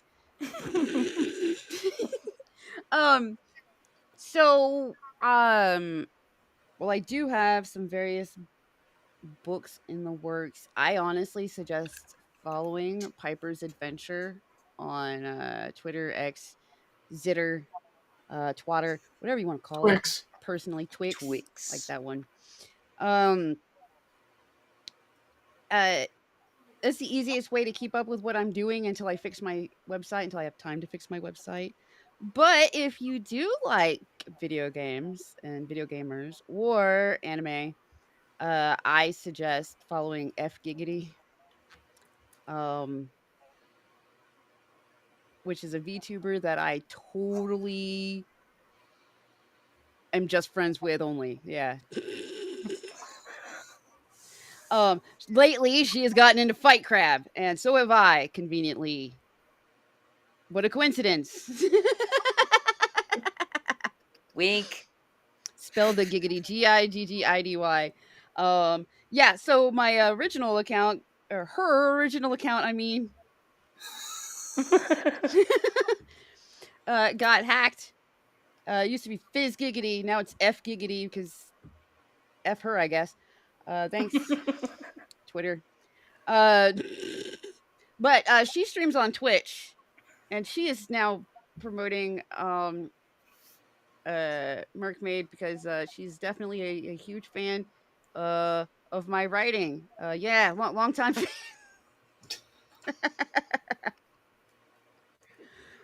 But yeah, I just F in the chat. Yeah, I just suggest following those two because right now that's the easiest way to keep up with what I'm doing until I fix my site and just have all the links to everything I work on. Right now, that's the easiest two ways to find out what I and other characters that live here are doing. And you guys, for the first time ever, and I'm going to do this in the future, is when I have guests on, I do put their X handles down in the description below. So your guys' handles are in there. So if you're watching this on a replay and don't want to listen to Piper and all the people that she has going on in her head, just go and check out the links below. There's links to everything, the way to back Mercmaid, checking out Flip City, which I highly recommend that you do, and all of our X handles, including our wonderful producer, whom I love very, very much. We don't see him very often, but he's the one that keeps the show running. In fact, even telling the chat over on pill.net that oops, the stream ended over there for some reason, and he was keeping those people updated over there, along with keeping the stream just rolling wonderfully without me having to fumble around with buttons. And of course, our wonderful Bruce Q Wayne. But Bruce, where can people find you? What are you doing? So you can follow the mustache on Three Beermen every Sunday night at 7 p.m. Big Apple time, 4 o'clock avocado time, where we talk about pop culture, technology, and beer from 7 p.m. to 9 p.m. every Sunday night. And you Me and did get a Catholic Grandpa. you did get a question from Punk Waddle here. Yes. I love it. I got this as a gift, and then I dropped the original one and broke it. So I found a replacement on eBay for it. It's great. It is so cute. It's so Love well. it. It's almost as big as my mustache. Almost. And luckily not made out of hair, Correct. because that would be disgusting. That would Well, suck. It would Yeah. be. thank you Be hard guys. to hold too. That is very true. Unless it like had a ton of like product in it, then maybe it'd be okay. So thank you guys so much for being here and bringing over a lot of your audience to check out what Creative Chaos is. I hope everybody on panel and in the chat had a good time. I do try to make the stream entertaining. I hope you guys were you not entertained? I know I Okay, had fun, so Yeah. cool, great. I'm that's what's glad. important to me. Well, I mean, really, that is, we're all self-serving here. Anyway, and for anybody that does not know what Flip City Magazine is, we are a comic satire magazine in the tradition of Mad and Cracked and National Lampoon. If you're going to expect the exact copy of Mad, that's not what you're going to get with Flip City because we are Flip City. We are not Mad, we're not Cracked, but we are a satire magazine in that tradition, but made for today's day and age. So you're going to find us, shitting on all the petty tyrants that we love to loathe. And we like to leave our audience with things to laugh at. We get a little dark in, these conspiracy times. So we kind of take those topics, flip them on their head and make you laugh at them, hopefully. I'm glad that we talked briefly about suicide machines because we have written an article or reviews on suicide machines. You guys can even go back through the Creative Chaos archives and fast forward to the end to get a ton of live reads on things, and you'll find suicide machines in one of these Creative Chaoses. But enough about me. Again, thank you guys so much for being here. And Bruce, you have something to say. I just have to ask Piper one question. Which gets fixed first, the website or the hair? So probably the hair. The hair's probably easier. Yeah, definitely. See, that's another reason to follow me is just get updates on what has happened to my hair over time. Very good, very good. Eric, thank you so much for joining us tonight. It Thank was a you. lot of Love it. fun. Love your work. I've been looking at the campaign myself, quite honestly, and as much as I would love to go for the crustacean crew pack, I don't know if I can financially afford it right now.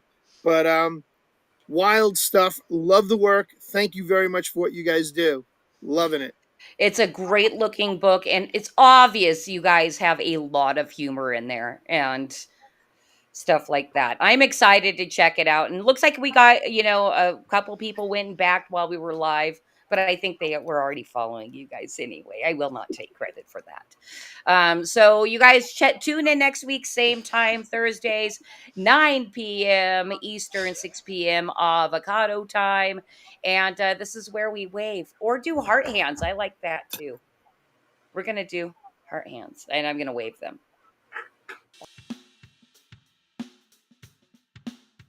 Okay, class. List everything insensitive, exclusionary, bigoted, nationalistic, misogynistic, and offensive that you can find in history's great myths and legends.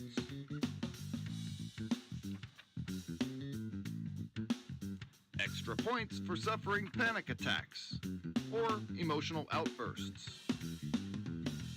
Fact check every opinion against the lived experience of your comrades and allies, so you can avoid forming a criminal opinion. Scrutinize it cover to cover. Wrongthink, misgendering, dead naming, misinformation, microaggressions. Leave no page unturned.